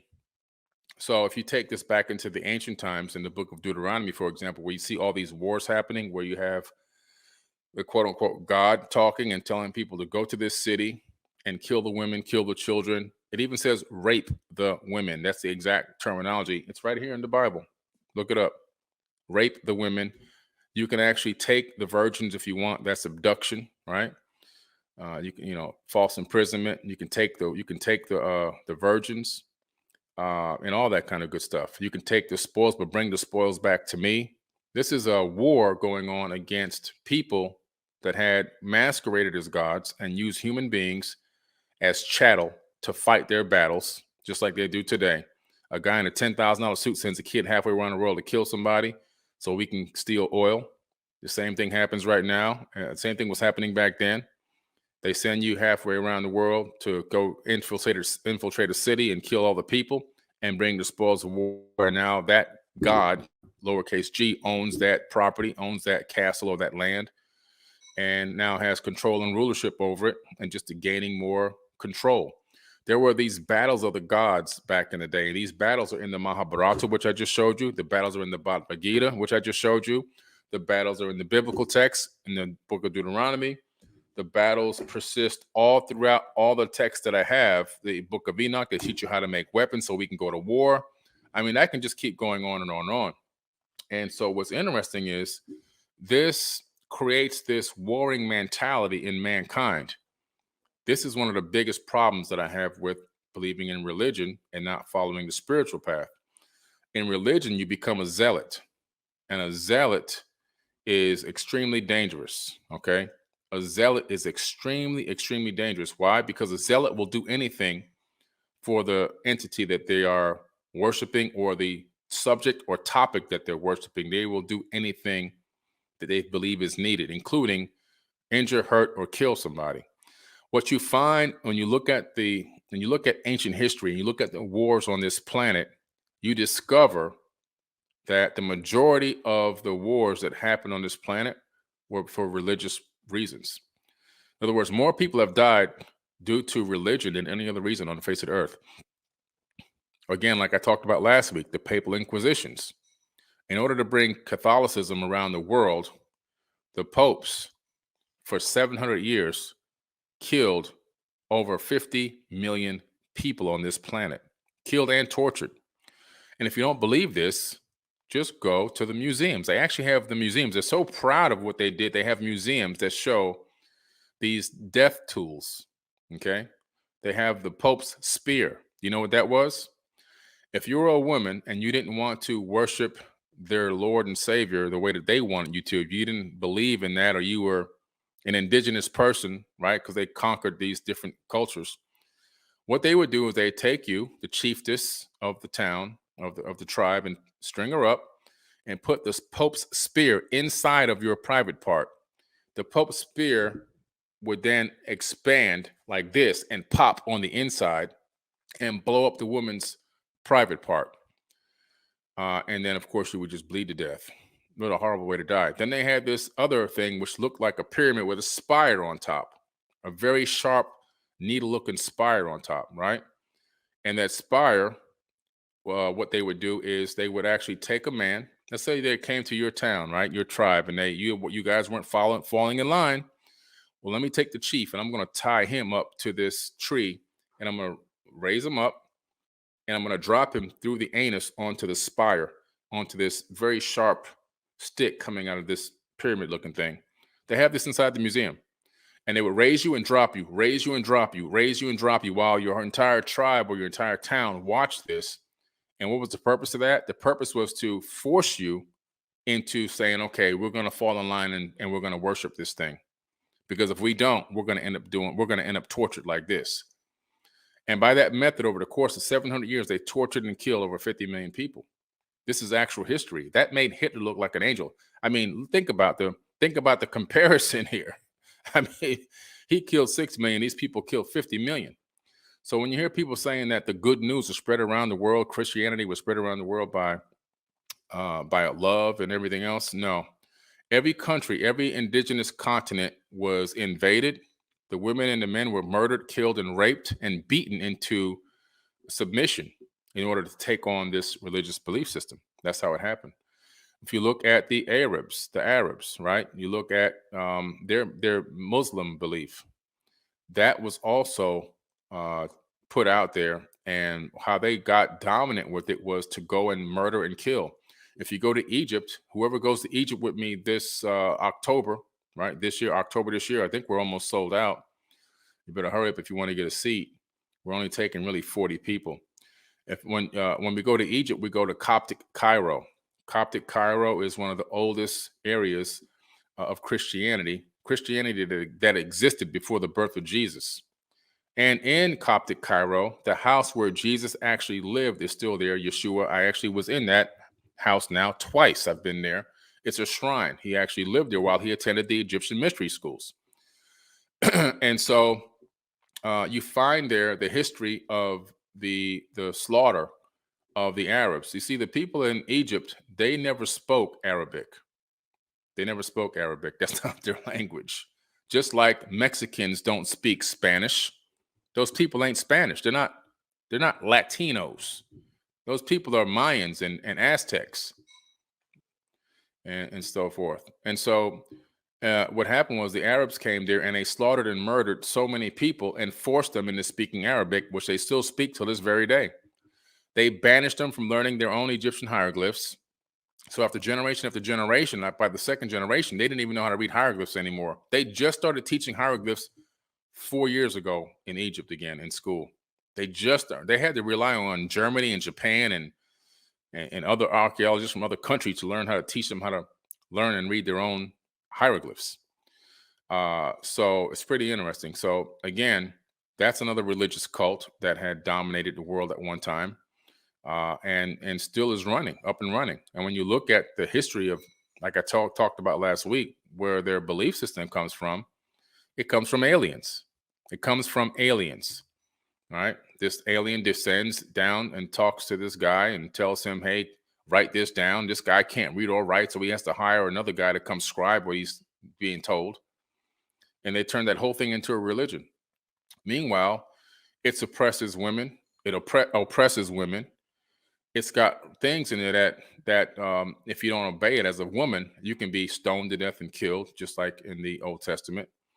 And something that resonates with those two religions is the fact that the female energy, the female frequency has been completely suppressed, which is another big problem. So you have the suppression of the feminine energy. And this is why when you go to Egypt, and when you go with me, you'll see exactly what I'm talking about. It looks like a giant bachelor pad. The whole Middle East looks like a giant bachelor pad. Why? There's no feminine energy in there. No feminine energy. Everything is brown. There's no colors. There's no different alternating colors. There's no flowers and plants. Everything is brown. Everything is dirty. Garbage in the streets. All right. And why is that? Because women have no say so in anything. It's like a giant bachelor pad, and so it's missing the feminine energy, and it's evident. Now you take that same concept and apply it to anything in life where the feminine energy has been completely wiped out or taken away, especially in religious contexts where women couldn't even walk into a synagogue, they couldn't walk into a temple, they couldn't walk into a church. That just started happening in modern times. That's just started happening. So it really surprises me these days when there's women out here that are, calling God a him and a he, because they don't even understand that again is that male dominance thing again. It's the male energy dominance. God is not a man. There is no man that's a God. God is not a man. God is a frequency. Just like everything in this entire universe is a frequency. If you go into quantum physics and quantum mechanics, you discover that everything that exists in this entire universe is actually waves of potential. And those waves of potential exist as waves of light that we can't see with the human naked eye because we only see 1% of the light spectrum, right? We only see 1% of the light spectrum. We can't see gamma rays. We can't see X-rays. We can't see ultraviolet. We can't see the multi-spectrum. We can't see any of that stuff. But we can see is only the colors of the rainbow, and that's it. That's all we get. Pretty much RGB is the maximum that we can really focus on. But we know that other colors exist because we have computers and technology and cameras that can pick up these other frequencies of light and waves of light. And they discovered that every single atom exists as a wave of light before it collapses into something that we consider to be solid, right? And what's happened is in the universe itself as a whole, there's a balance. There's a yin and a yang, right? And in a system that we've now created on Earth with religion, we've only got the yin, no yang. There's no balance there. So in a lot of the religions, the reason why they're so detrimental, when they actually, some of them could be prosperous and actually help people, the reason why over time you see that they actually have been very bloody and unsuccessful is because of the complete removal of feminine energy, to the point where even women think that God is a man. And so that concept and that twist in the brain that has been handed down from generation to generation has altered a way that we even perceive the creator of the universe. Right. And we've gotten so cocky with it that we even perceive that the creator of the universe is actually in here with us, hanging out and wanting us to win basketball games and wanting us to win wars and all this kind of crazy stuff. There is no creator of the universe that is hanging out, hanging around, waiting for you to pray if you can win a football game. There is no creator of the universe hanging around waiting for you to pray if you can win this war and you can kill these people over here and come home safely. Doesn't exist. I'm sorry, it just doesn't exist. Right? What you can do is, if you're a competitor, you can pray that you can perform at your highest level, right? But you think that there's somebody out there with a magic wand waving it saying, "Oh, this team deserves to win today." And then when they win, "Oh, yeah, God was good to us." No, no, you just had talent. You followed the game plan and you actually won the game because you worked hard and you practiced and you trained and you made the right decisions in the game and you won. All right? That's how it works out. There's a verse in the Bible where Jesus is standing outside talking to a small multitude of people, and his disciples are there.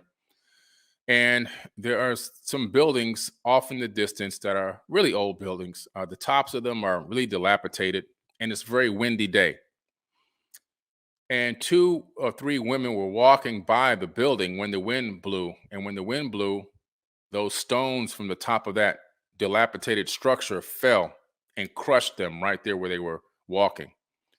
And right away, the disciples said, "Oh, they died for their sins. They were evil." And Jesus said, in so many words, "No, man, they were just in the wrong place at the wrong time." You see, we take things out of context. We take things and we turn them into something that's really not there. And why we do that as people, I'm not quite sure. But there is one small answer that's possible. There was a study done about maybe, I think it was now 9 years ago, in a laboratory where biologists were accessing the human genome, and they discovered a gene that we have. It's called the worship gene. The interesting thing about this worship gene, two things actually. One thing is they discovered that it was inserted into the human genome about 200,000 years ago. Now, why is that significant? Well, that's significant because where's this book at? According to the ancient Sumerian tablets, right? According to the Sumerian tablets, uh, about 200,000 years ago is when mankind was genetically modified and forced to do the labor of the gods. That's why it's ironic. And the biologists and the scientists said it's 200,000 years ago, but we can't figure out how, because in order for this mutation to occur, it would take millions and millions of years of evolution. It looks like this was purposefully done. Well, yeah, it was purposefully done. They then turn the gene off. They learn how to turn the gene on and turn the gene off. When they turn the gene off, the person is no longer to want to worship any outside source. They focus on self. They look, when they turn the gene on, the person seeks for exterior gratification, exterior deity, exterior help.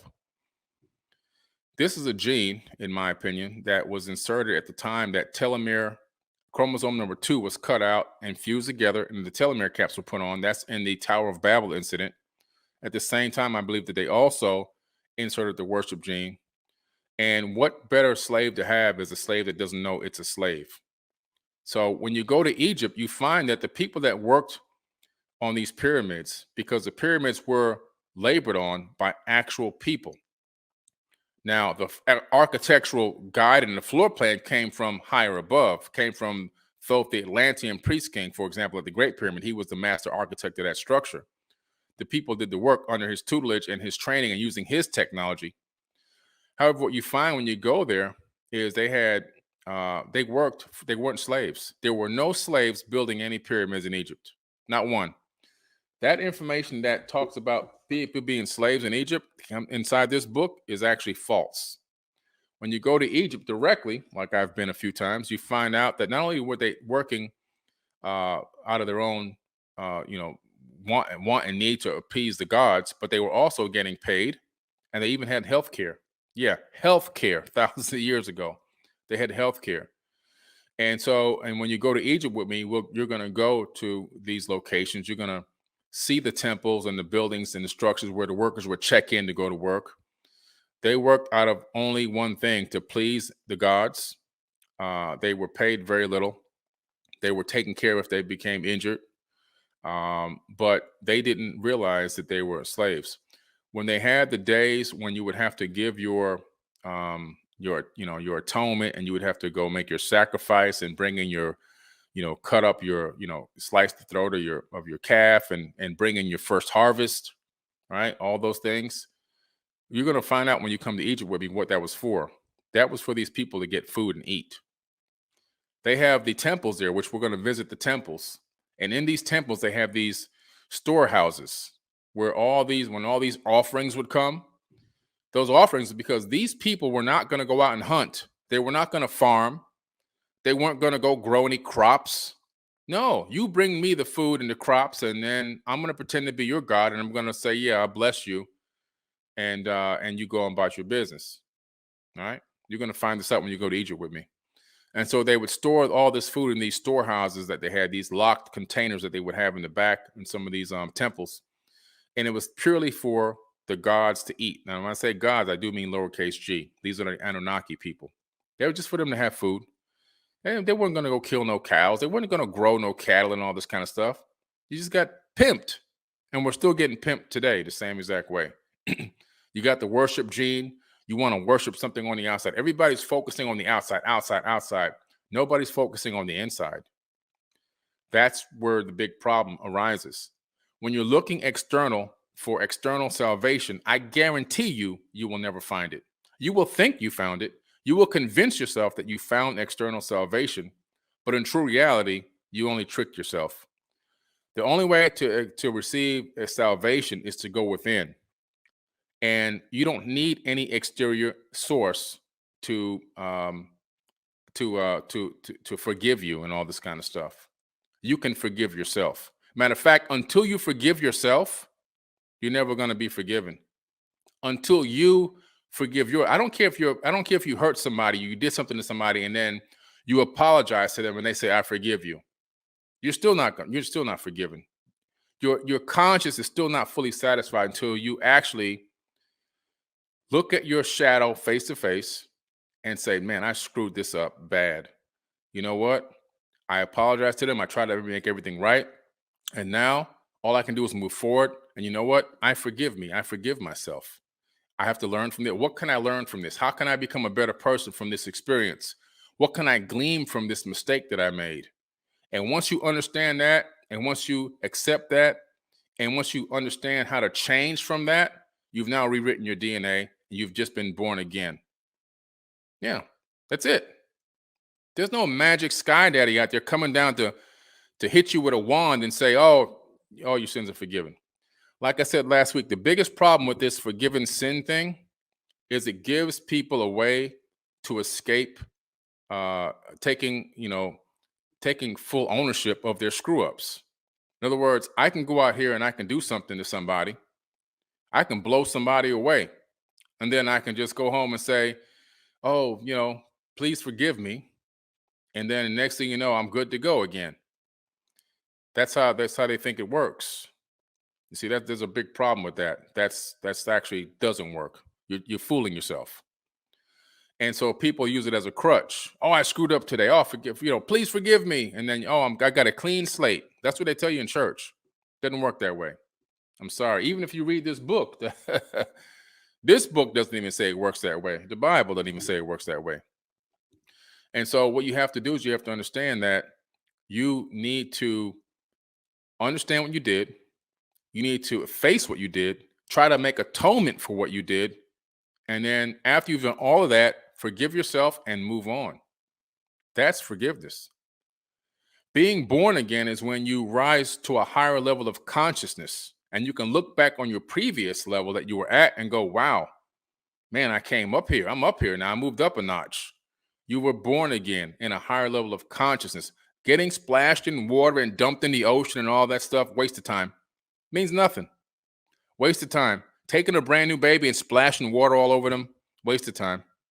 Means nothing. Means absolutely nothing. Does nothing. It just gets you wet and then you need a towel. being born again has to do with growing consciously. Every time you move up another notch, you're born again, and you'll be born again many times in the same lifetime. These are the secrets that the Anunnaki us and didn't want us to understand and know. They wanted us to go through them for everything so that we can continue to worship them and do the work for them. That's what it was all about. It's all about labor and slavery. And if you don't believe me, then you got to read the Atrahasis epic. This is where the information is. It's right in here, guys. It's right in here. Part of it made it into the Bible, but they accidentally on purpose left out the part where the Ijiji were getting ready to go to war against Enlil and Enki. This is when the gods fell from heaven to earth, right? In the Bible, it's the angels. They rebelled against God. These Ijiji people, who are Anunnaki, they rebelled against Anu, who was known as the god of his pantheon. He had the original pantheon, and they fell from heaven to earth. They came from Mars to earth. They came from Lamu to Ki. All right, Lamu is Mars, Ki is Earth. Why'd they come here? They were on Mars doing a lot of labor. They were mining Mars for resources. They came here to go to battle against Enki and Enlil. Why did they rebel against Anu and his sons? Because according to the text, they were being forced to do labor as if they were slaves, and they weren't supposed to be slaves. They were volunteers, and they labored for a couple 100,000 years. I think it was 250,000 years they labored without the use of any human assistance whatsoever. And then they got to the point where they said, you know what? Our needs aren't being met. Our demands aren't being met. We're going to go to war. They came and they encircled the campus of Enki and Enlil in a place in Africa called Adam's Calendar. Adam's Calendar still exists today. Matter of fact, I was supposed to go there in 2020, but you know what happened there. I'll probably get there in 2023. I won't get there this summer. With Michael Tellinger has a museum right next to Adam's Calendar, and he's going to give me the tour of Adam's Calendar.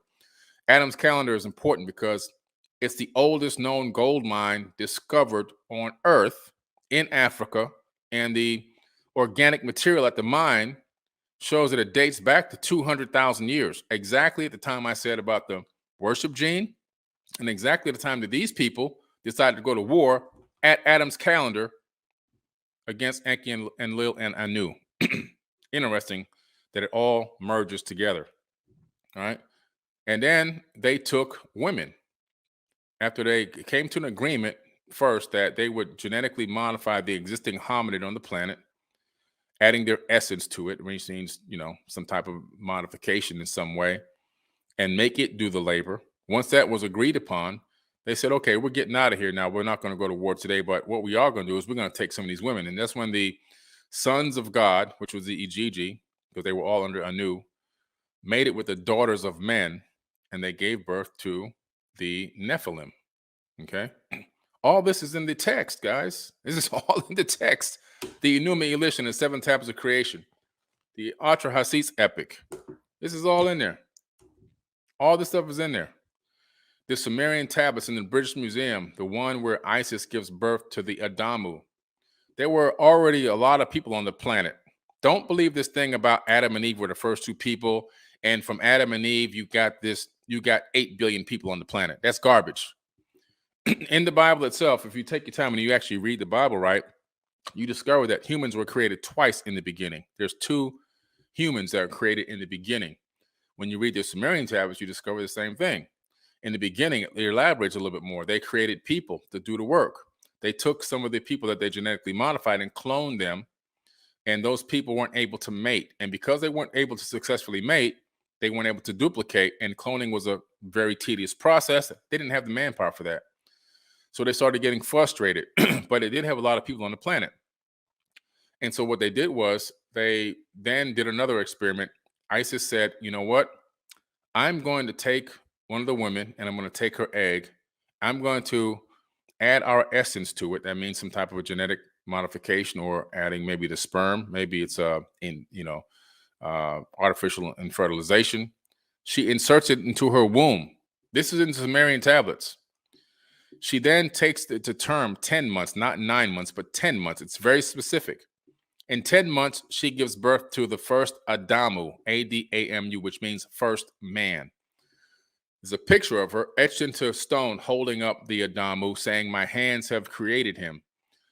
And that's at the British Museum. This predates all the biblical texts by thousands of years. She put him in the Eden, Edin, and that was in Mesopotamia, which is now modern day Iraq. It was an outdoor type of a enclosed laboratory where they began to experiment with the Adamu, raising him up, and then trying to get him to mate when he was of mating age with other people. It wasn't successful, so they actually took some blood from him, some samples from him. This is where we get the rib story. The tablets are very clear that they took blood from him, they took a sample from him and created a clone, which was Eve. And then when he made it with Eve, they were able to have a baby. This is all clear in the text, and it predates the biblical text by thousands of years. Now, to add more credence to the fact that there were people here when Cain killed Abel and was kicked out of the Garden of Eden, which, by the way, Adam was also kicked out, and you can read the book of Adam, right? That's kept out of the Bible. It's pretty heartbreaking, that story. It's actually it'll choke you up. It's pretty heartbreaking. But when you analyze Cain, and he says to Enlil, who's known as Yahweh in the Bible, he says, the people out there will kill me. Well, what people? Well, there was already people out there. He said, matter of fact, he said, I'm gonna put a mark on you. They'll know you, my boy. And when you go out there, you're gonna meet your wife. What wife? This is what began the whole clan of the Canaanites. Most of the Canaanites ended up in Mesoamerica. They ended up halfway around the world. All right, there's a whole nother video I got to make about that and how they got there. But regardless, so you have the snake that comes into the garden. The snake is knowledge in Egypt, in Chem. It's knowledge and wisdom. What was the apple? The apple was knowledge of self. So Ea Enki, who actually loved humans, came in and was talking to them in the tablets about who they really were, how powerful they really were. A lot of that makes it into the myth of Adapa. So if you read the myth of Adapa, which I have on one of these, I have so many books in here, but I have the myth of Adapa. That text, which was kept out of the Bible, is it talks about the fact that Ea Enki was talking to them about how powerful they are, how knowledgeable they are, how incredible they could become. The true potential of mankind is far exceeding them, him himself and the Anunnaki. And that was the knowledge that he gave them. That's why they put on clothes. They were like, man, we gods, man. Out here running around like animals naked. And that's when Enlil came back and got pissed off. That's in the Bible known as Yahweh, right? You call him God. And he was like, oh man, my brother did this. I'm going to call him the devil. And I'm going to tell everybody, don't talk to him because he's evil. When Enlil was actually the evil one. As a matter of fact, when you read the tablets, you find out that this guy, Enlil, was killing people like you wouldn't believe. He was killing humans like it was like if he would wake up and there was too much noise outside, he would order the guards to just go kill off people. If they were getting too many people in the population, once they figured out the code on how to make people mate, he would just dry out their fields. He would spray pestilence on them, the original chemtrails. Where do you think they get the idea from for the chemtrails? They got it from the tablets. And kill off people by the thousands. This is the kind of guy he was. He was extremely evil, but he claimed that his brother was evil, but his brother wasn't the evil one. It was actually him. He was the one that was evil. And that's why I think that the Nag Hammadi got it right. The Nag Hammadi. These are the Nag Hammadi scriptures. When you read the Gnostic text in here, you realize that they got it right in a lot of ways. Not always, but in a lot of ways. Because what they realized was that this book right here is orchestrated by people. Actually, the person that wrote the KJV, King James Version, he's a Satanist. So King James is actually a Satanist. Actually, his Satanist book did better than this book. So, but what these people realized way before that guy was even born was that this book is orchestrated in a way, the information is orchestrated in a way that you're actually following the same evil that you're running from. And the true path to enlightenment and ascension is through spirituality. Okay, which I'm going to do that whole workshop on spirituality and religion. I'm going to go deep into a lot of information, and we're going to compare spiritual practices with religious practices. That's going to be in December. You can sign up for that workshop. I'll drop the link in here again. All right, let me drop the link in this chat again for you. Sign up for free. Didn't cost you any money. And I'm going to go really deep into the two so you can see that the true path to enlightenment is through spirituality and metaphysics. And the path that was going to lead you to destruction is actually in this book. Like I said last week, if the devil is a super genius, right? Satan, the devil, is this IQ of 2,000. He's not even an angel. He's a cherubim. He can create things. He has everything he can do everything that God can do, just about. All right. He was the right hand and everything, all this good stuff. And he can whisper in the ears of millions of people. And he's got all this power. I said to that guy who was trying to convert me, he said to me, I told him, I asked him, I said, do you think that this Satan, the devil, is going to follow every word in this book that was written and edited by a human being to his own destruction? And he said, yeah. I said, no, no, no. Don't you think it's more likely that that same entity orchestrated this book in a way that would lead you to your destruction? That's what the Nag Hammadi believe. That's what the Gnostics believe. I'm sorry, the Gnostics. And I think they're right. I think that it's been flipped. I think that people that have been chasing after the devil this entire time, because the references of the Elohim and and Yahweh and so forth in the Bible are actually these Anunnaki people, not the creator of the universe. Not even close. These are flesh and blood people. Now, is there a creator of the universe? I actually believe that there is. I believe that there's a creator of the universe. Why? Quantum physics proves it. We're living in a creation. There's no way to get around that we're living in a creation. I believe that wholeheartedly. What I'm trying to tell you is a lot of us on this planet have been chasing after the wrong source of creation, has actually been chasing after slave masters. And they have successfully enslaved mankind for a very, very long time. You got to read this book, The Gods of Eden by William Bramley. The Gods of Eden by William Bramley. It's based on Sumerian tablets. That's why I like this book. It's not based on opinion. It's not based on conjecture. It's based on the tablets. And we find that the mental and financial enslavement go all the way back thousands of years. In this book, he actually reveals the origin of inflation. The origin of inflation is even in here. You find that they set up this political structure for us with this bicameral Congress, which is still operating today. And they themselves had a whole different system that they went on, that they ruled under, this number system that they had. They had a system of numbers, and you ruled by your order of your hierarchy, and the totem pole was based on your number.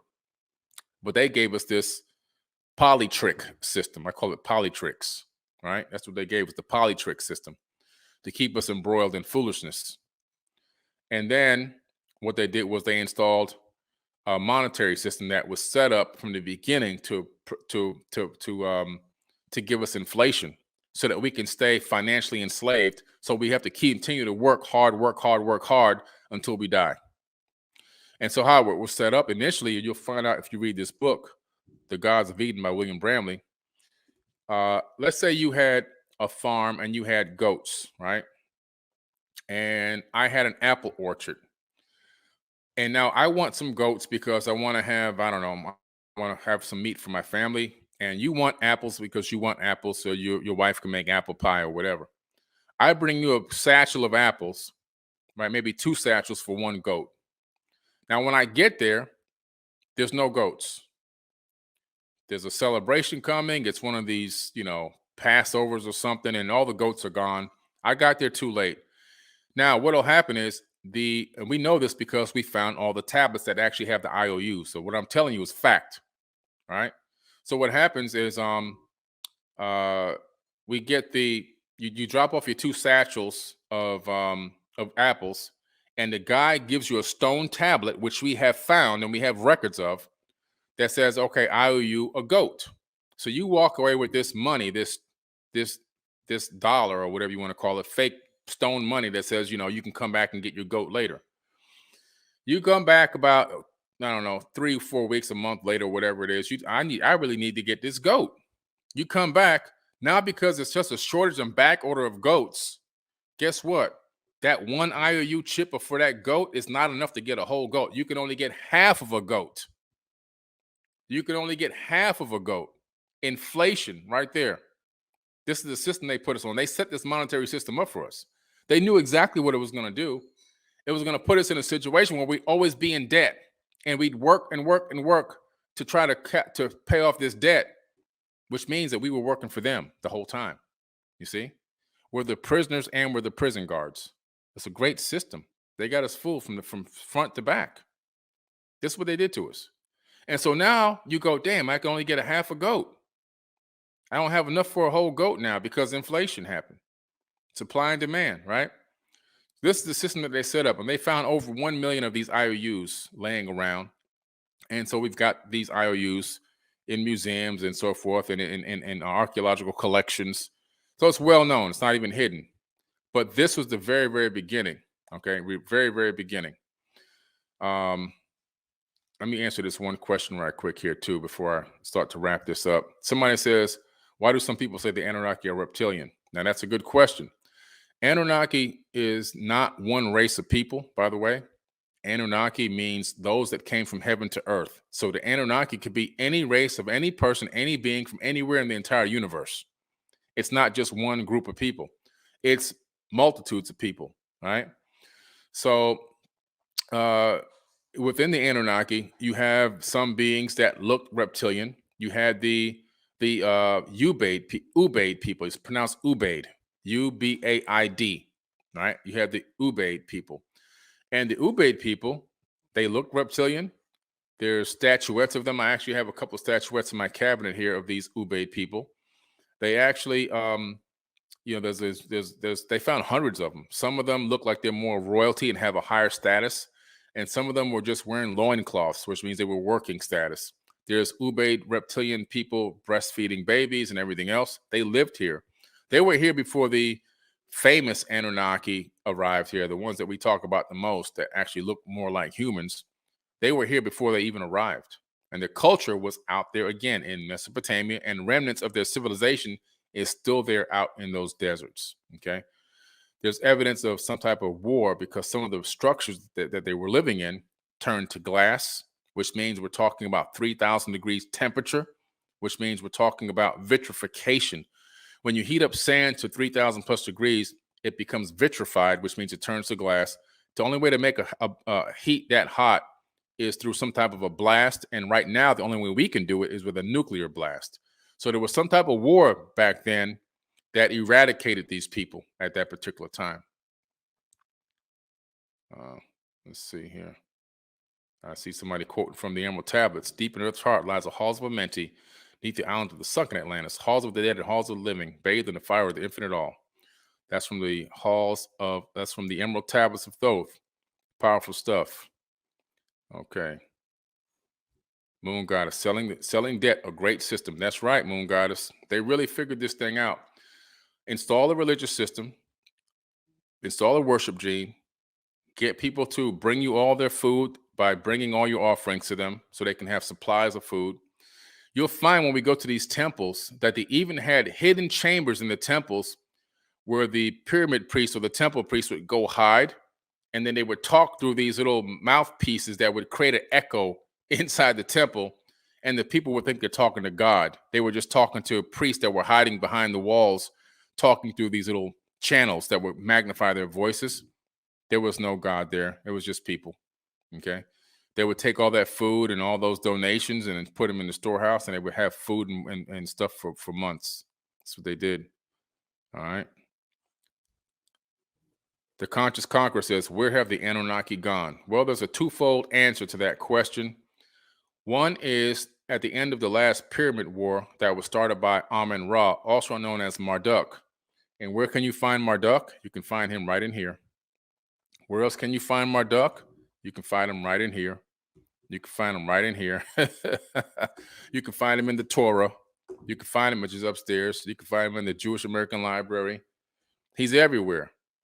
Amun-Ra is when you say amen, You're giving thanks to him. He's the one that ordered it. He ordered that everyone give him thanks at the end of every prayer. And so when you say thank you, you're saying thanks to one of the most evil people of all time, who created two wars, and the wars over two things. One was because he didn't want people worshiping other gods. He said, I'm a jealous God, and there'll be no other God but me. That made it into the Bible, right? That's a famous biblical text, but that was said thousands of years prior by Marduk. And then the other reason he started a war was because he wanted to take over kingship of the world ahead of his processionary period. These Anunnaki pantheon, they ruled on based on precession of the equinoxes. And so he's the precession of Pisces, which we're still in Pisces right now. It's about to end. We're going into the age of Aquarius. And a lot of people don't know that that fish that you see on the back of people's cars, they think there's for Jesus. It actually represents Pisces, and it represents Marduk, Amun Ra. They don't realize that. But anyway, he started a war because he wanted to take over early ahead of his processional period. And that war is one of the reasons why the sands of Egypt, the sand and the buildings in Mohenjo-daro and in the Indus Valley are all now turned to glass. It was a battle using some type of weapon. And I talk about this in my book, The Compendium of the Emerald Tablets. I've talked about it before in several lectures. They used the Brahma weapon, the Brahmahada weapon. These weapons were real weapons that they used that can heat the sand to 3,000 plus degrees, turning it to sand, turning buildings to sand, turning people to piles of dust. We have an account in the Bible of that happening, right? Where the woman turned around and turned into a pillar of salt. Is it really salt? It's really ash. And what it is, it's representing that weapon that came down on that city. That was a dropped weapon. Make no mistake about it. And it was planned to be dropped, and it was known ahead of time, the coordinates and even the time that it was going to drop. And these are talked about in these other texts, like the Mahabharata. They openly talk about these weapons. There's a weapon in here that can destroy a man on 3 worlds.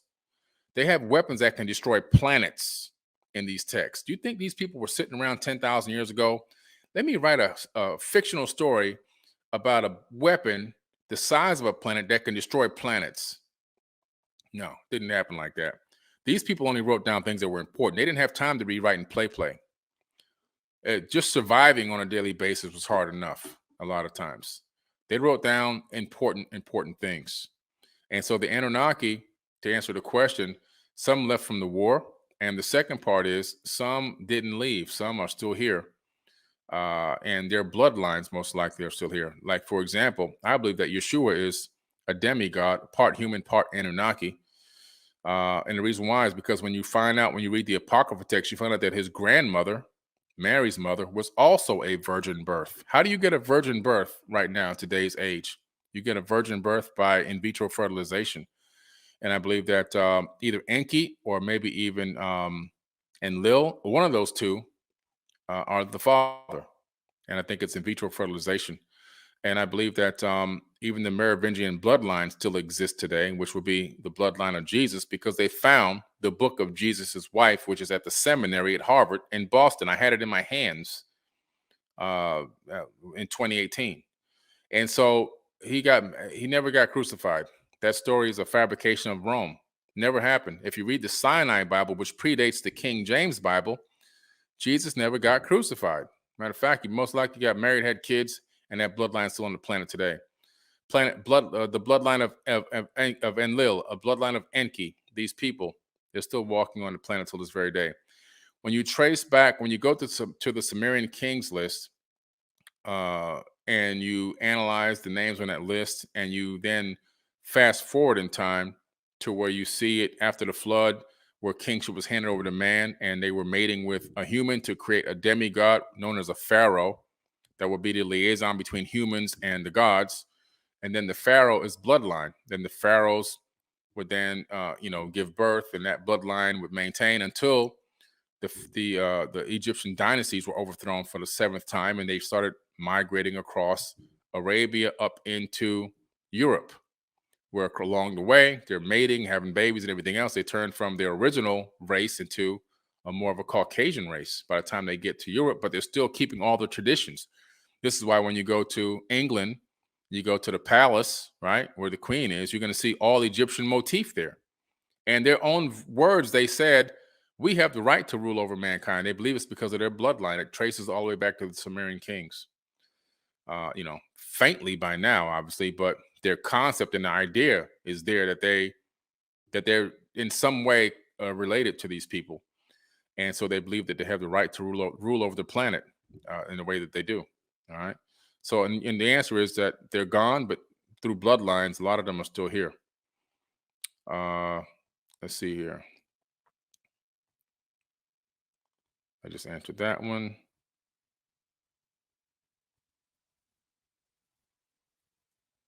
Oops. Let's see here.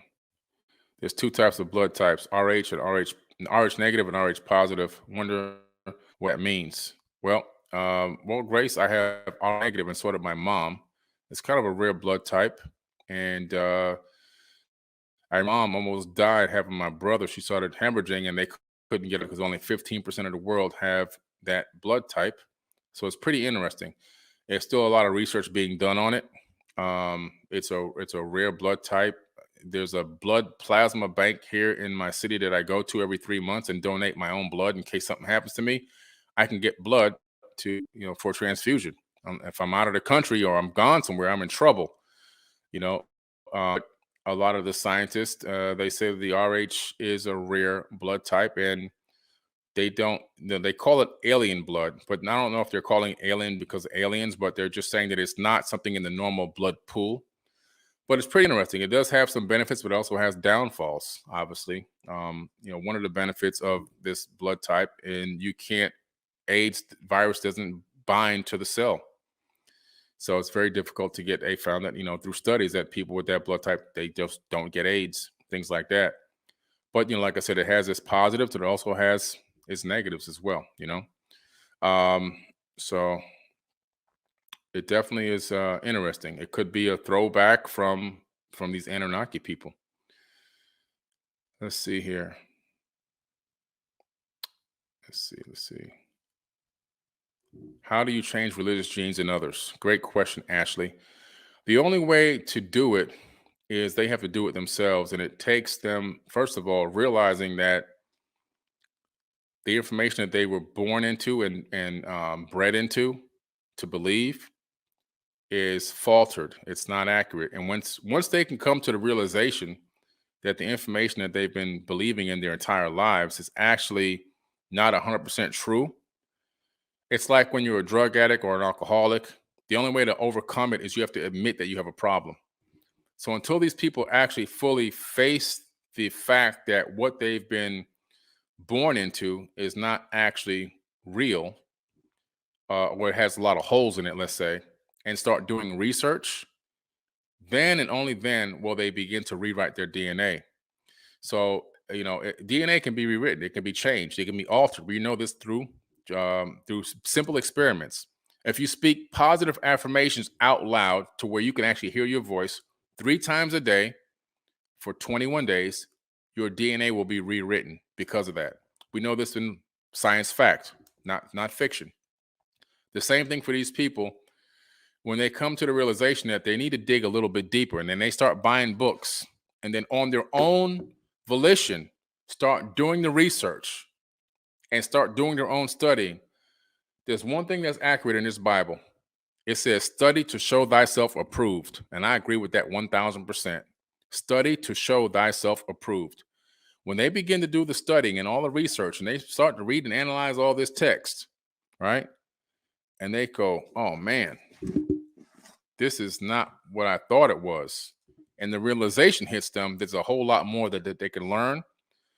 And they need to understand that what they were taught is not 100% accurate. There's more. It's even more grander than what this story is. What this story is actually nothing. There's even a bigger story than this.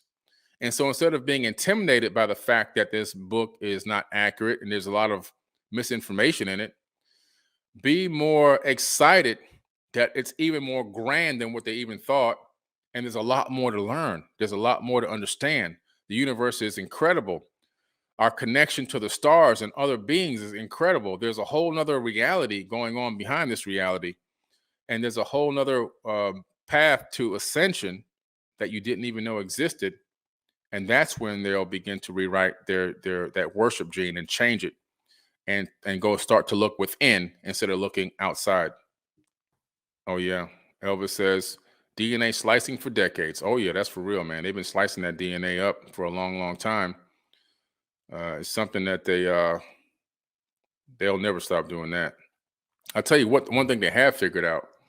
They figured out how to make mice live 3 times their normal lifespan by stopping the shrinking of the telomeres.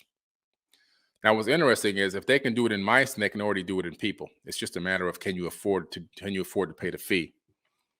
When it becomes more mainstream, this telomere, uh, right now it's just telomere research, but when it becomes an actual telomere therapy, where it's an actual therapy that can actually extend your lifespan to make you live 300 years old, when it gets to that point, if we as people on this planet don't take back control of this planet and our reality, what's going to happen is these elite people, they're going to monetize telomere treatments. They're going to monetize it by selling us time. I'm telling you, remember I told you this.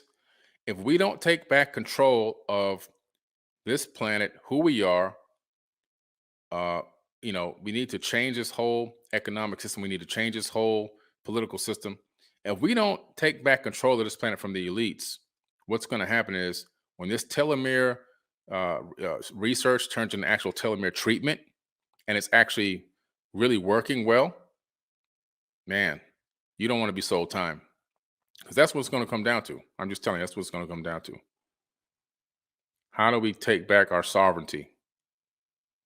Green Eye says, what's your take on the book of Revelation? That's a great question.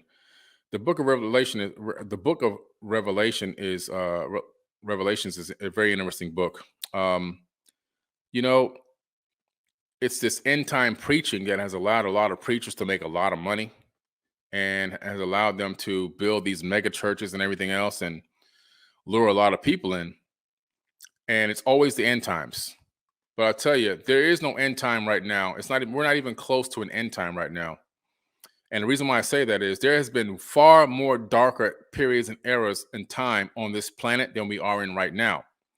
As dark and as bad as it looks right now, there's been times that are far worse than this. We're actually living in a great time, to be honest with you. Now, does it mean that everybody's having a good old time around the planet? No. I'm talking about overall, as a percentage base. If you go back, we're talking about the Inquisitions. We're talking about the Black Plague, the bubonic plague, all these things that almost wiped out humanity. Just a lot of eras gone back. The American Holocaust, you probably don't even know about that one, right? 111 million indigenous natives murdered and slaughtered in the Americas over the course of, I think it was 70 years.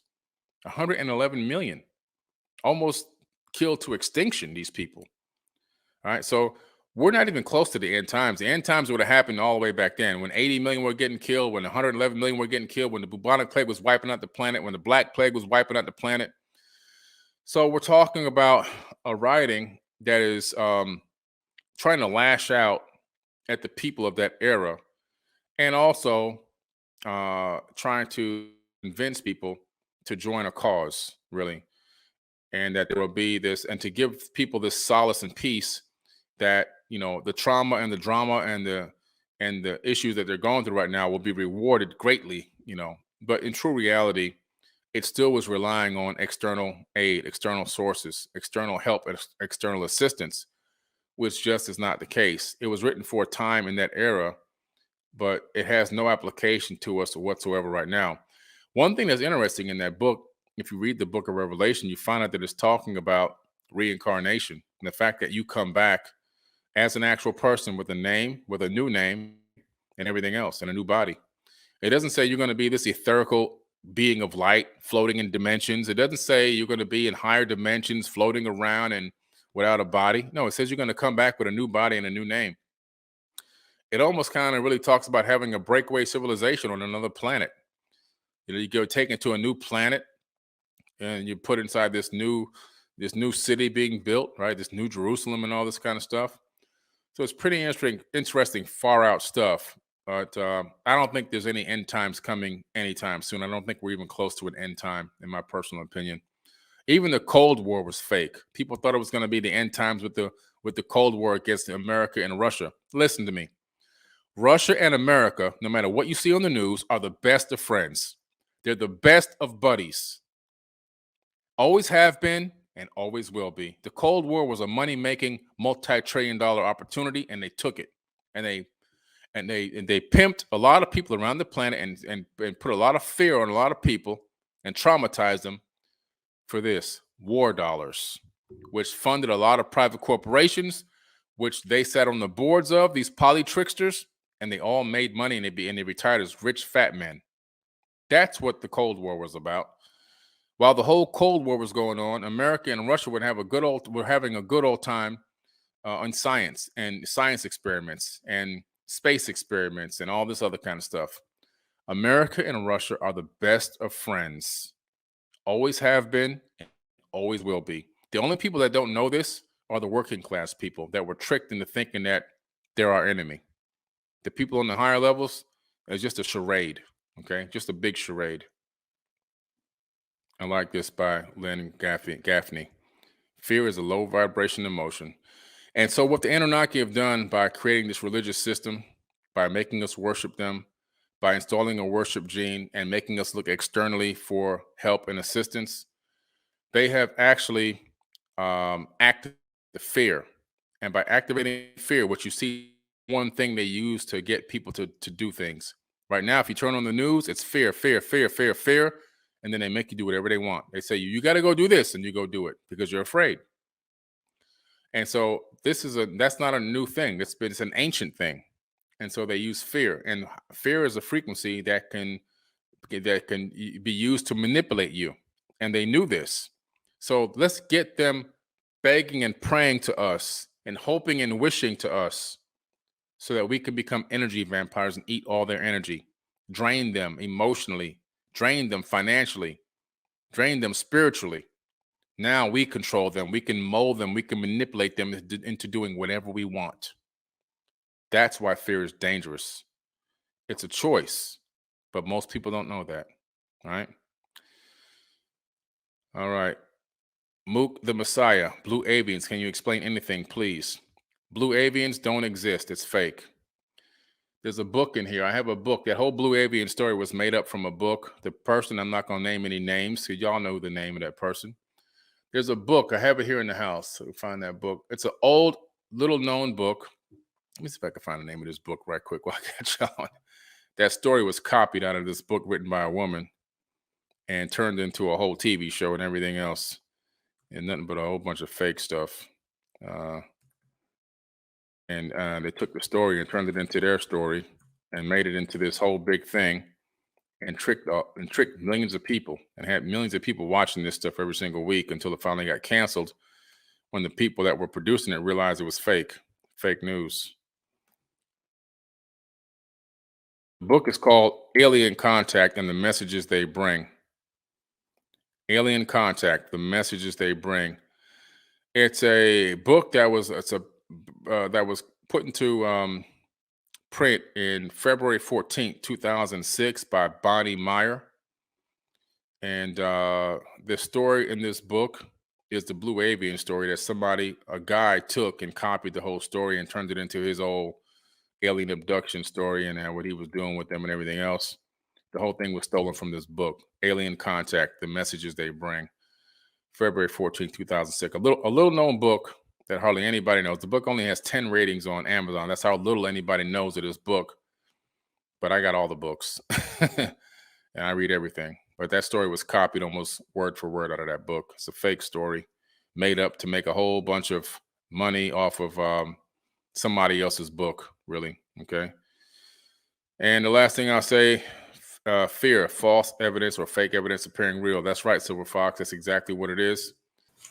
The words of Thoth in the Emerald Tablets compared to the words of Jesus, or better known as, accurately known as Yeshua in the modern day Bible, right? So we're going to compare the words of Thoth from ancient times to the words of not only Jesus, but even a couple of his disciples as well. And we're going to see if there's a correlation between what's been said, what's been written in the biblical account versus what was etched and written by this man himself, Thoth, the Atlantean priest king. Because he actually authored his own tablet. He did not use a scribe for the emerald tablets with an S plural. He wrote that one himself. So his words from 36,000 years ago versus the biblical words, which were written between 100 AD to 900 AD, more modern times.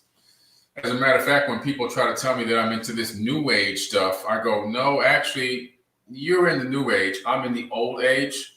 Like the stuff that I research is like deep, deep antiquity, super ancient material. And most of the religions of the world cropped up and popped up only in the, from 1 AD on forward. So, of course, you have some of the ancient religions, which I don't even call them religions, like Taoism and Buddhism. They're not really per se religions.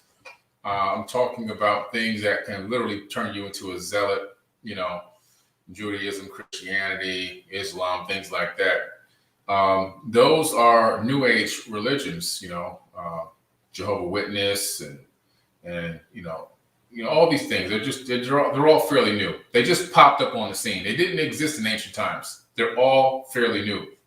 Actually, a lot of them have very, very recent accounts. If you're talking about the Latter-day Saints and so forth, right?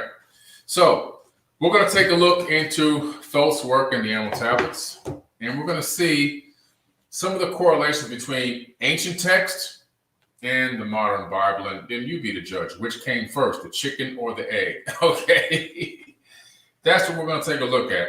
So I'll be doing some reading from my own book today, The Compendium of the Emerald Tablets. Still a bestseller on Amazon, and the book is also available on my website, Forbidden Knowledge with the number 4, forbiddenknowledge.com. Okay, let's have a look here. All right. I'm in right now. Where am I at here in terms of I'm in the Emerald Tablet, tablet number 1. And Thoth said, "But in a time yet unborn, I will rise again, mighty and potent, requiring an accounting of those left behind me." Another interesting statement made by Thoth many thousands of years before Jesus tells his disciples that he will rise again, and that's in Mark 9:31. And Thoth said, "Then beware, O men of Chem." He's talking to the people of Egypt, but before it was Egypt, the real name is the land of Chem. "If ye have falsely betrayed my teaching, for I shall cast ye down from your high estate into the darkness of the caves where hence ye came. Betray not my secrets to the men of the north, to the men of the south, lest my curse fall upon you. Remember and heed my words, for surely I will return again and require of thee that which ye guard. Even from beyond time and from beyond death I will return, rewarding or punishing as ye have requited your trust." In the biblical text of John 14:20, Jesus declares to his followers, "I go away and come again unto you. Tell no one the Son of Man has risen again." Thoth says, "For surely I will come again, betray not my secrets." You see, these things are very, very similar. So in one way, you have Thoth saying, listen, I'm teaching you guys some serious knowledge, some serious information, and I want you guys to not only understand it, digest it, and practice it, but also utilize it and live it. In other words, this is a lifestyle that he was teaching the people, not just, some information for them to hear in one ear and out the other. He was trying to teach them a lifestyle, an ascension lifestyle. And what he's saying is, when I come back, because this guy literally leaves and comes back every so many hundreds, sometimes thousands of years. When I come back, if you guys fell off, I'm just going to cast you down. In other words, I'm going to destroy what you've built. I'm going to tear down your your ideologies and rebuilds you again from scratch. And then in the biblical account, you have Jesus virtually saying the same things. You know, I'm coming again, and when I come back, there's going to be an accounting. There's going to be accounting for the stuff that I taught you. If you're living it, if you're living in that lifestyle, have you obtained that lifestyle of ascension, that ascension knowledge lifestyle? And if you haven't, well, you're going to have an accounting to pay. You know, it's the same exact story. But the only thing is, the biblical account was written from 100 AD to 900 AD. So we know that the emerald tablets are super ancient. So what we're finding out here is that a lot of the stuff that comes in the New Testament is coming from, that is written in the New Testament, is coming from the emerald tablets, right? Let's take a look at it a little bit more. The Bible teaches us of a judgment day. Everyone, the still living and the resurrected dead, will face God's judgment. Even those who profess Christianity will find judgment through the deeds they have done in life, according to Matthew 7:21 through 23 and 2 Corinthians 5:10. Those who have lived righteous lives will be granted eternal life. Those who have lived evil lives will be condemned to eternal punishment. This record appears in several biblical passages, including Matthew 5:29 through 30, 25, 31, chapter 30, 25, 31 through 46, and Mark 9:43 through 48. Again, these statements are very reminiscent of the same thing stated by Thoth over 36,000 years ago. There's going to be an accounting. I'm going to hold you accountable for what you have learned and what you have done. Have you done good with the knowledge and you sustained that, or have you failed my trust? And if you have failed my trust, there's going to be an accounting. You see it replicated over and over again. It's the same exact information, the same exact statement.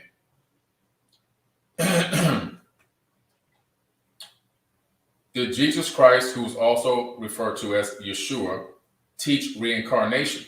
Now, this is a big topic here that a lot of Christians don't want to even dig into.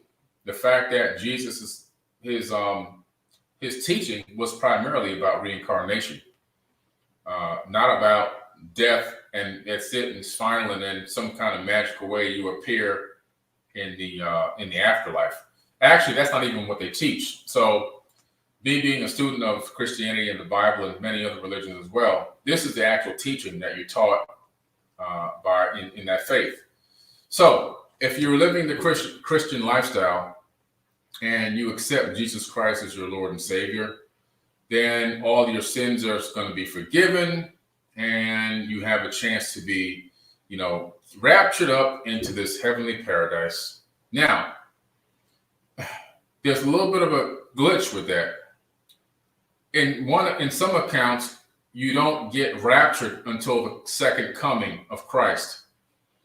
And so the people that have been, they call them the saints that have died in Christ, they're still in this abyss, spiritual abyss, where they can't go up or down. They're kind of stuck in this halfway realm.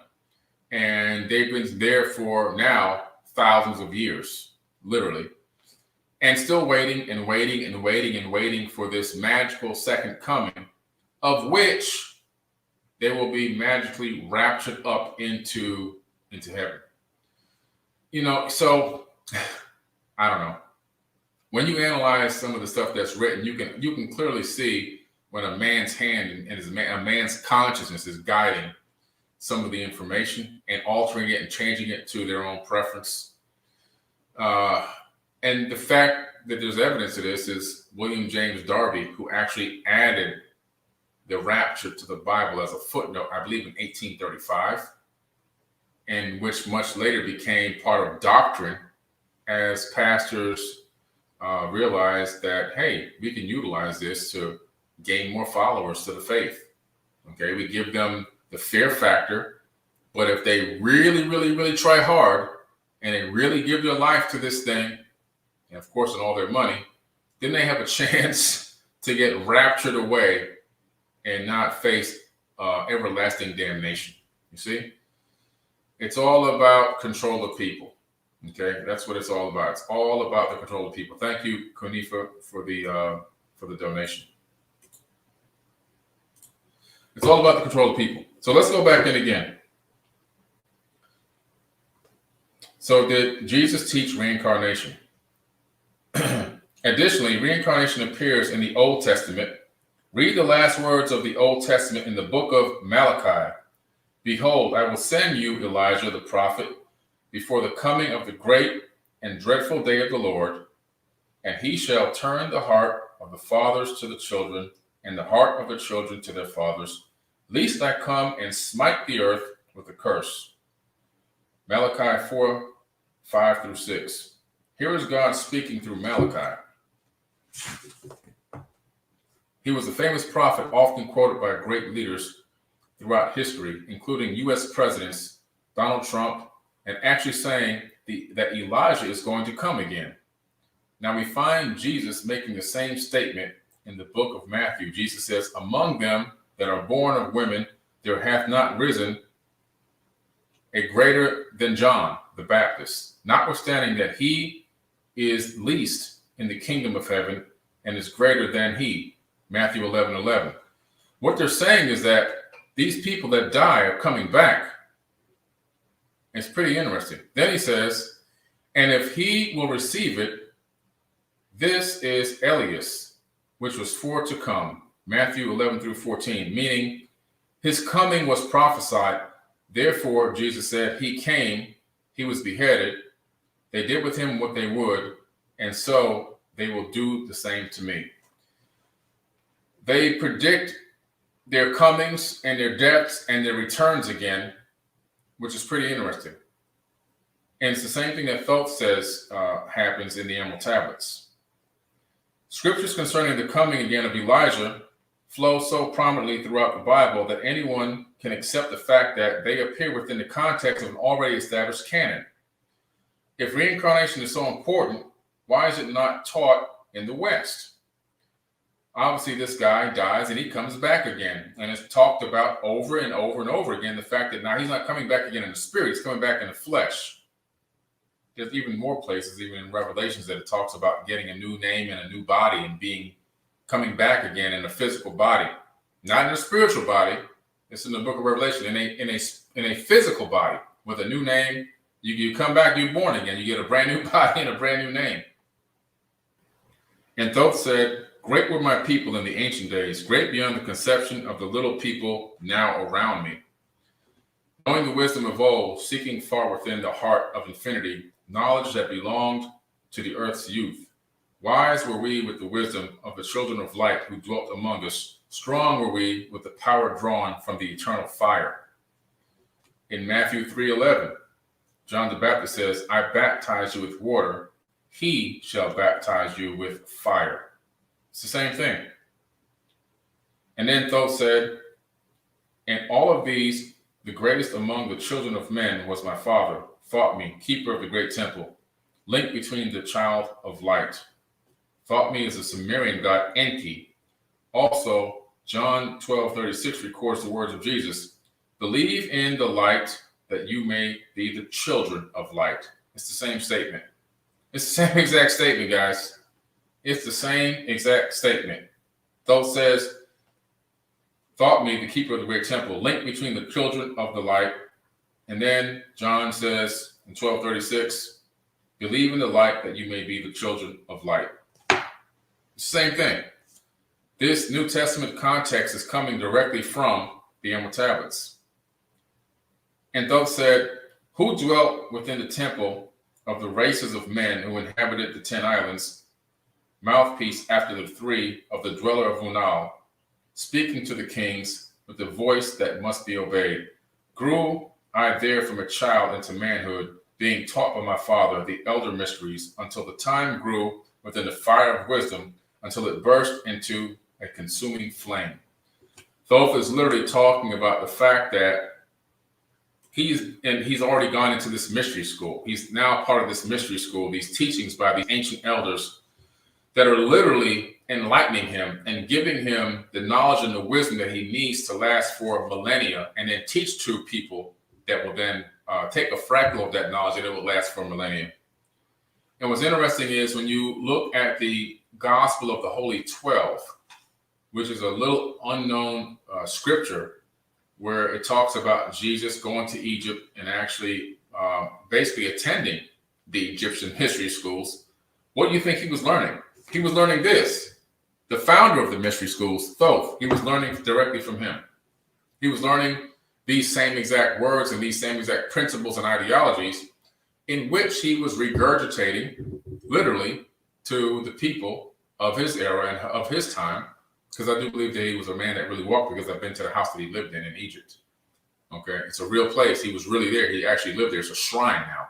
You can go there. Whoever's going to Egypt with me in October, there's only 6 spots left for that trip. That trip sold out so fast. But whoever's going with me, we're going to the house where he actually lived when he disappeared out of the modern canonized Bible and was actually living in Egypt, learning the Egyptian mysteries before he went to Tibet to learn Reiki and all the other type of stuff there, healing and energy healing and Qigong, and then going down into India and learning the mystic arts. That's what you read when you start. That's what you find out when you start reading a lot of these texts. The truth, a lot of information that's missing, right? Thoth has a rich tradition to prepare his life as the ultimate servant of all of Atlantis. His father, Thothme, is identifiable with Enki, as well as the dweller. So the dweller and Enki and Thothme are the same person, who taught him the elder mysteries, the secret mysteries. The knowledge he acquired at this level of wisdom is so overwhelming that it's like an all-consuming fire, much like many religions today speak of being consumed by the fire of God, or the unquenchable fire of the Holy Spirit. These ideologies and these archetypes are all going back to the original teachings of Thoth from the Emerald Tablets. And Thoth said, "Naught desired I but the attainment of wisdom, until on a great day the command came from the dweller of the temple that I be brought before him. Few there were among the children of men who had looked upon the mighty face and lived. For not as the sons of men are the children of light when they are the incarnate of a physical body. Chosen was I from the sons of men, taught by the dweller so that his purposes might be fulfilled." And you look at Matthew 24:30 states, "And then shall appear the sign of the Son of Man in heaven. And then shall the tribes of the earth mourn, and they shall see the Son of Man coming on the clouds of heaven with the power and great glory." Thoth is about to come into his glory. Okay? You have to understand these sayings, Son of Man. What's the first thing that Thoth said when he descended on the land of Chem? In the beginning of the Emerald Tablets, he's sent by his father Enki to the land of Chem because the great flood had happened and the water was receding and the great temples were coming up out of the mud. Civilization had been completely destroyed. And his mission was to go there and help bring them back up to a higher level of civilization. That was his mission, according to the tablets. He descends in his ship, he opens the door, and what happens? They come to attack him with cudgels and spears, according to Thoth. And he holds up his staff and he sends out a ray of vibration, stopping them still a stone in the mountain. He actually freezes them with some kind of stun gun weapon, right? It doesn't kill them, it just stops them from attacking, which in my book, I talk about the fact that we have something called the active denial system in the military. It does the same exact thing. And he's there to teach them this wisdom and this knowledge and bring them back up to a higher level of civilization. And, he's there to fulfill his mission, which is to be the bringer of knowledge. And he does this. He does this again in the land of Chem. The land of Chem is where we get chemistry and alchemy. It all comes out of the land of Chem. That's where chemistry and alchemy originate from. And then from there, it spread around the world, right? After the Great Flood. And it's really interesting that we're talking about the Son of Man. Once Thoth freezes these people with this stunning ray, and then he releases them and he goes over to them and he shows them his magic science, in other words, his advanced technology. and they start to grovel at his feet because now they think he's really a god. And he tells them, no, don't do that. I'm not a god. He says, what did he say? I'm the son of Atlantis. He refers to himself as a son of Atlantis, and always, and again, refers to himself as a son of man. Those are his two references. He never says I'm God. He never says I'm here to rule over you. I'm your creator. He doesn't say that. He says I'm a son of Atlantis, and then further down he says I'm a son of man. He says I'm the son of man. He never says I'm the son of God. He never says I'm your creator of all, or none of that kind of stuff. You see, and so we find very interesting similarities between when Jesus is talking, and he's always referring to himself as the Son of Man. Pretty interesting. And Thoth said, purposes yet unborn in the womb of time, long ages I dwelt in the temple, learning ever yet and more wisdom until I do approach the light emitted from the great fire. Taught me he the path to Amenti, the underworld where the great king sits upon his throne of might. Deep I bowed in homage before the lords of life and the lords of death, receiving my gift, the key of life. That's the Ankh. Free was I of the halls of Amenti, bound not by death of the circle of life. He had conquered death. Thoth is talking about the fact that he had literally been given the key of life, which is the Ankh, but not just any old Ankh. He was given a Jed pillar Ankh, and he's able to walk through the gates, the stargates. Also, what's interesting here, and there's depictions of this in Egypt, which when you go with me in October, you will see these with your own eyes. It's pretty interesting. Some of the first original baptisms and things like that are all in the Egyptian hieroglyphs. And what's interesting, though, is the fact that he's talking about being free from death. He had now conquered death. He now has the capability to transfer his consciousness into new avatar bodies, in which, further in the tablets, he talks about the fact that he's got these halls of Amenti, where he has these rejuvenation chambers, and he would have his bodies in these chambers, and he would transfer from body to body, walk amongst man, but unlike a man, he says. In other words, he's not stealing people's bodies. He's walking amongst men, but unlike a man. In other words, he's in a sleeve. He understands the concept of being in that sleeve. Whereas we're in a sleeve, and we think the sleeve is us. This is just the mode of transportation through a third dimension. It's not really us at all. Let's see here. Let's see if I can find another good correlation here. Just pretty interesting stuff I was just going over. And I was like, people need to see this. And Thoth said, he who encouraged would dare the dark realms, let him be purified first and long fasting. Lie in the sarcophagus of stone in my chamber. He's talking about the sarcophagus, or really the stone box, is inside the king's chamber of the Great Pyramid. It's not for death. It's not for a dead pharaoh. There's another purpose to that. Let him be purified by long fasting. Lie in the sarcophagus of stone in my chamber. Then reveal I to him the great mysteries. So if you lay in that stone box inside of the king's chamber of the Great Pyramid, and you take a mallet and you hit that granite coffer on the outside with the mallet, you get this amazing 2-to-1 resonance throughout the entire chamber, which creates all of these almost psychedelic experiences, and you gain knowledge. So he says, then I revealed to him the great mysteries. Soon shall he follow to where I shall meet him, because you actually have an out-of-body experience. Even in the darkness of earth shall I meet him. I, Thoth, Lord of wisdom, meet him and hold him and dwell with him always. Jesus answered him, saying, truly I tell you, today you will be with me in paradise.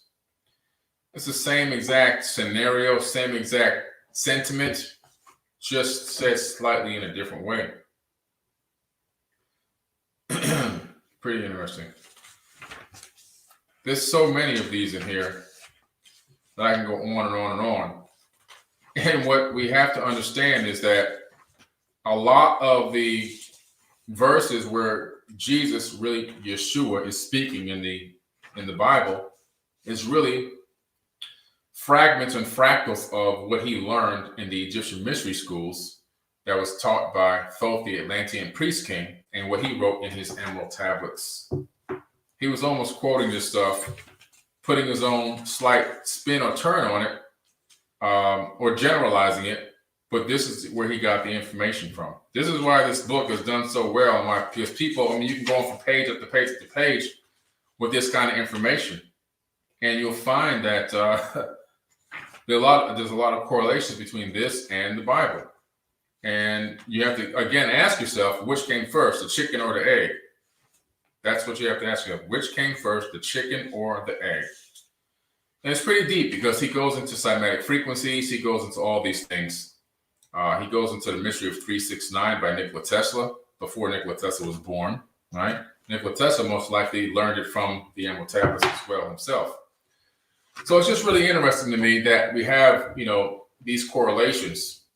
And then again, when you as a person that's religious or that's believing in that faith, they just don't want to research these things. They don't want to look into it. If you tell them that, if you show them this, they're going to tell you that you're worshiping something, Satan, even though you're not worshiping this. This is something that, it's something that brings you knowledge. You go, oh, I got this because this guy did so much amazing work in the ancient past.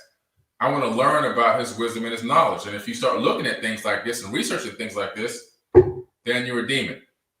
You're a demon. I've been called demons and all kind of stuff, right? Just the other day, I think it was 2 days ago, some crazy lady started commenting on all my posts and all my videos, all this crazy stuff about you're a demon, you're worshiping Satan and blah, blah, blah, blah, blah. So what happens in religion, these people turn into zealots. If people who are into, Christianity, for example, ever did the full research on Yeshua and got all the apocryphal texts and found out where he was, what he did, what he studied, and what he was really teaching, I think it'd be a huge eye-opener, which is why I do these videos. People need to understand that there's a lot more to the story than what they've been told. Just like, for example, Isis, Osiris, and Horus are the original Trinity, right? That's the original Trinity. And Isis had a baby, basically gave birth to Horus without having sex. So she gave birth to Horus. She had you want to call it a in vitro fertilization, whatever you want to call it, but that's the original setting for the story. And then from there, after getting passed down from generation to generation, it turns into, Jesus, Mary, Mary being the virgin birth, giving birth to Jesus as a virgin birth, and then having a Holy Trinity, which is based on, the Holy Ghost and all these things. But it's not that. That's a copy from ancient Egypt. It originated from ancient Egypt.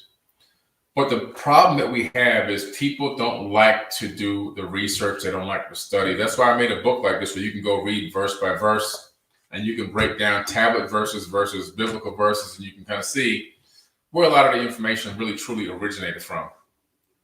And we have to come to a point where if you're so confident in your religion, well, then challenge it. Not challenge your creator, because that's kind of ignorant, but I'm saying challenge the information you've been taught. Say, hey, if there was only Adam and Eve, then how did Cain find a wife when he got kicked out of the garden? Questions like that. Obviously, there were people on the planet. Why would God tell him that when you go out there, you're going to find a wife, and I'll put a mark on your head so that people don't kill you? What people? Questions like that. When you dig into a lot of the ancient texts, especially the Sumerian texts, because it originates in Mesopotamia, and you're researching the Tigris River and Euphrates River, and you're researching that entire region, and you're looking at the Red Sea and all of this. And then I start to make some correlations between some Sumerian stories and what happened with Moses. And I'm like, this is pretty interesting. So what I did was I took the text and I back converted it down several different languages to get more to the source language. And you find that the biblical version is actually a mistranslation. Moses never crossed the Red Sea. And they're still teaching this in Bibles and Bible study and in churches today. Moses never crossed the Red Sea. He crossed the Sea of Reeds. Now, it's nearby the Red Sea. It's a much smaller sea and actually a little bit easier to cross. I'm not taking anything away from the story in terms of that, but I'm saying things like that are very, very crucial. Now, what's interesting about the Sea of Reeds, I did the research on the geology, because you can do the research on the geology of the planet going back thousands of years. If you do a geological rewind in that region, based on tectonic plate movement, there would have been a massive quake, which would have caused a massive tsunami around that same exact time, which would have what? Sucked all the water out of the sea. Have you ever seen a tsunami? Before it comes ashore, it sucks the water away from the shore, clears it out. Just a few years ago, there was an image of one where an entire beach was dried out for hours before the water came crashing back. So you have a similar account where Moses, and I don't think it was even Moses, the person who actually took the people, and those people weren't slaves of Pharaoh.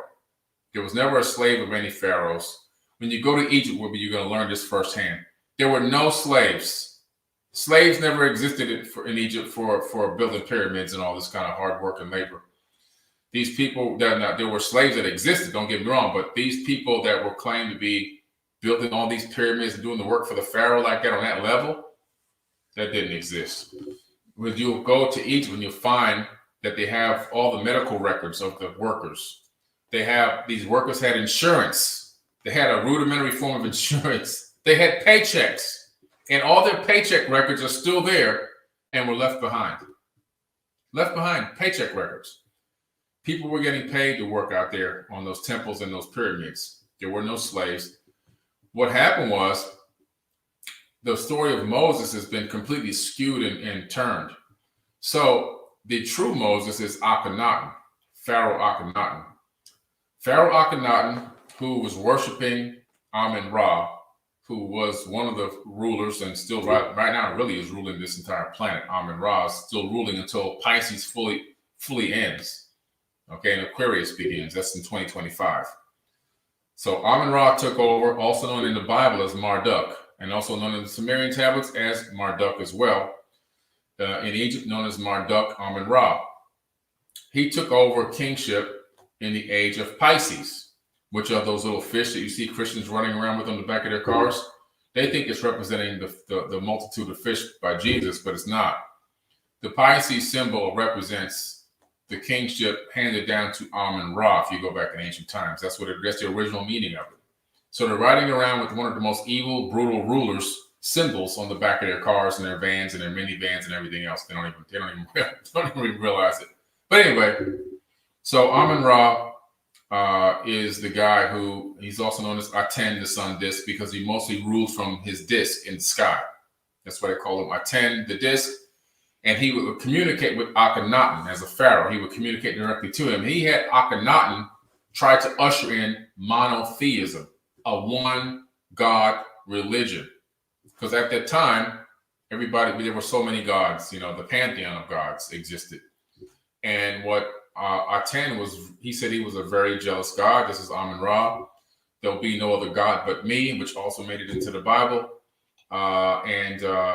He does the good and the evil. That's in the Bible as well. And so he started telling Pharaoh Akhenaten, I want you to start erasing everything about these other gods, deface all the other gods. Those are his relatives, actually.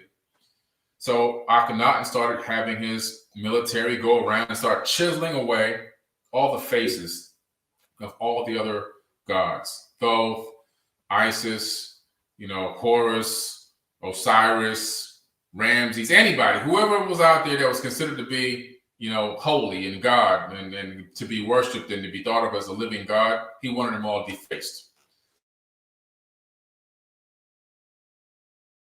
One God system that Aten was trying to usher in, and he started ordering this to be done. Break the faces off the statues, break the noses off, break the ears off. All this stuff was done a long time ago, guys, a very, very long time ago. And proof of this, they just found another ancient statue that they dug up that had been buried for thousands of years.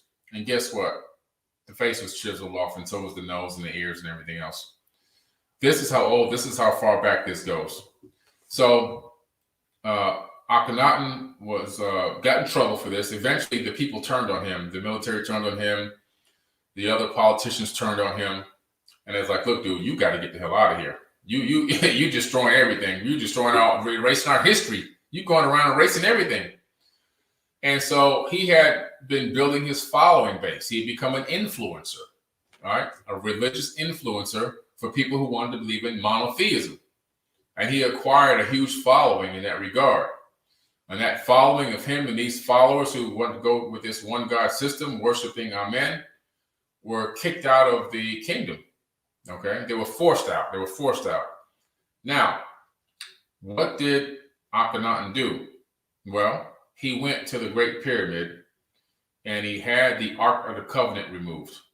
What do you mean? Well, let me tell you. That box that Thoth talks about laying in that will send you out into other dimensions through consciousness is the same exact dimensions as the Ark of the Covenant. As a matter of fact, because the Great Pyramid had lost its ability to generate power efficiently, because the Nile had kind of wiggled itself away from the pyramid complex over time, it was broken because they needed that aquifer underneath the pyramid to create physiostatic electricity. So what happens is that box was put there, that stone coffer, the Ark of the Covenant was put inside of it to add an extra power boost, because we know that it generated power because scientists at a university in America recreated it based just on the biblical information, and it created so much of a power spark they had to shut it down. The arc coming out of it, the arc of electricity coming out of it was incredible. So this thing was a power source, this ark, and they put it in there to complete the broken part of the Great Pyramid that had stopped, allowing it to generate power. And why is this important? Because when Akhenaten was forced out of Egypt, him and his followers, they went to the Great Pyramid and they took the ark, the source of Egypt's power, literally, and they fled with that. And when they fled with it, that's when the Pharaoh sent the army after him. And that's when Akhenaten and his people crossed over the Sea of Reeds, not the Red Sea, and crossed into safety as the water from that tsunami came crushing back, killing the majority of the chariots. And that's most likely really what happened. Pretty interesting stuff, guys. Pretty interesting stuff. So there's so much crisscross that's happened over time, and so much human input that has gone into changing stories around to get to the story that's there now. Even including, the 10 Commandments, which literally come from the 42 laws of Ma'at. That's where the 10 Commandments come from, just little things like that. And so Moses, in my opinion, really was Pharaoh Akhenaten. And then after they got rid of Akhenaten, his son took over. They forced him into kingship and to pledge allegiance to them. And then they killed him. All right, so they killed King Tut. Because you had Pharaoh Akhenaten and you had King Tut. They killed King Tut, and then they got that back their full control because they didn't want King Tut to try to seek vengeance for his father's, situation. So they said, you know what, you guys kicked my dad out of here, but I'm gonna get you back. So they decided to kill King Tut. So they got rid of him, and then they went back into their system again that they had going on. But meanwhile, that monotheistic system, that mindset had caught on, and people started building churches. So the temples of Isis, which were all around the ancient land of Kim in those days in Egypt, they started converting those into churches. This is long before Jesus even existed. they started turning them into Coptic Christian churches. So Christianity has literally nothing to do with Jesus, although Christians will tell you that it's all about Jesus. It started and formed long before Jesus ever even was a thought. Okay. And it came, Judaism and Christianity is all virtually the same thing. The only thing that's slightly different, obviously, is Islam. And they believe that Gabriel, or Jibril, but also the real name is Gabriel if you want to speak it in English, came and brought this information to Muhammad, who couldn't read or write himself, but he had to hire somebody to come in, maybe as a volunteer, and be the person to write down all these words. And so Gabriel would recite this information to Muhammad, and Muhammad would recite it to this other guy who would write it all down. And that's how you come up with that whole faith. And then, of course, Muhammad goes to the location where the Dome of the Rock is today on an appointed time, and he's taken up into space by these angels. Alien abductions, what it was. He got abducted by aliens. They took him away, took him into space, and brought him back. But the spot and the location where he was taken away from at the Dome of the Rock, the reason why they built that temple there is because the spot where he was standing, there's an indention in the stone, a giant circular indention exactly where he was standing, where witnesses saw him getting beamed up into space. Pretty interesting stuff. If you look at this stuff from the perspective of magic and mysticism and people with magic wands that have power, to do this kind of stuff, well, then, of course, all this stuff is going to make sense to you the way you were taught. But if you look at it as a logical human being that does research on language, linguistics, that does research on science and physics, that does research on, basic understanding of civilizations, kind of like a basic bare bones understanding of anthropology. If you can tap into those things, those 3 or 4 things, you start to see the whole story a lot differently. When you start getting and picking up a lot of these, like the Egyptian Book of the Dead, and you start reading that, and you start saying, man, this sounds like a lot of stuff from the Bible, but this thing is ancient. It's older than the Bible. You start to realize a lot of stuff. And what's interesting, I think the people that come with me to Egypt in October are going to have a phenomenal time. It's really going to be incredible because you're going to see some things and get confirmation on things that you were thinking, were real or you thought about before in terms of a concept or idea. It's going to be confirmed when you get there, and you're going to be like, wow, this is real. This is real. This is how it happened. When you're standing next to obelisk that is, 200 yards and weighs, 2,000-3,000 tons, and you hear somebody on the side of us saying, oh yeah, they put this on a boat and brought it over here, you're going to laugh. You're going to realize there's no way they put this thing on a boat. This thing was moved here by some other method. So it's just going to be an amazing, eye-opening event. There are 6 tickets or 6 seats left for the trip. Thank you for watching this video. Please click the like button. Please click the bell so you can get notifications. And also, please share this video. And I'll be back on again next week. All right. Peace.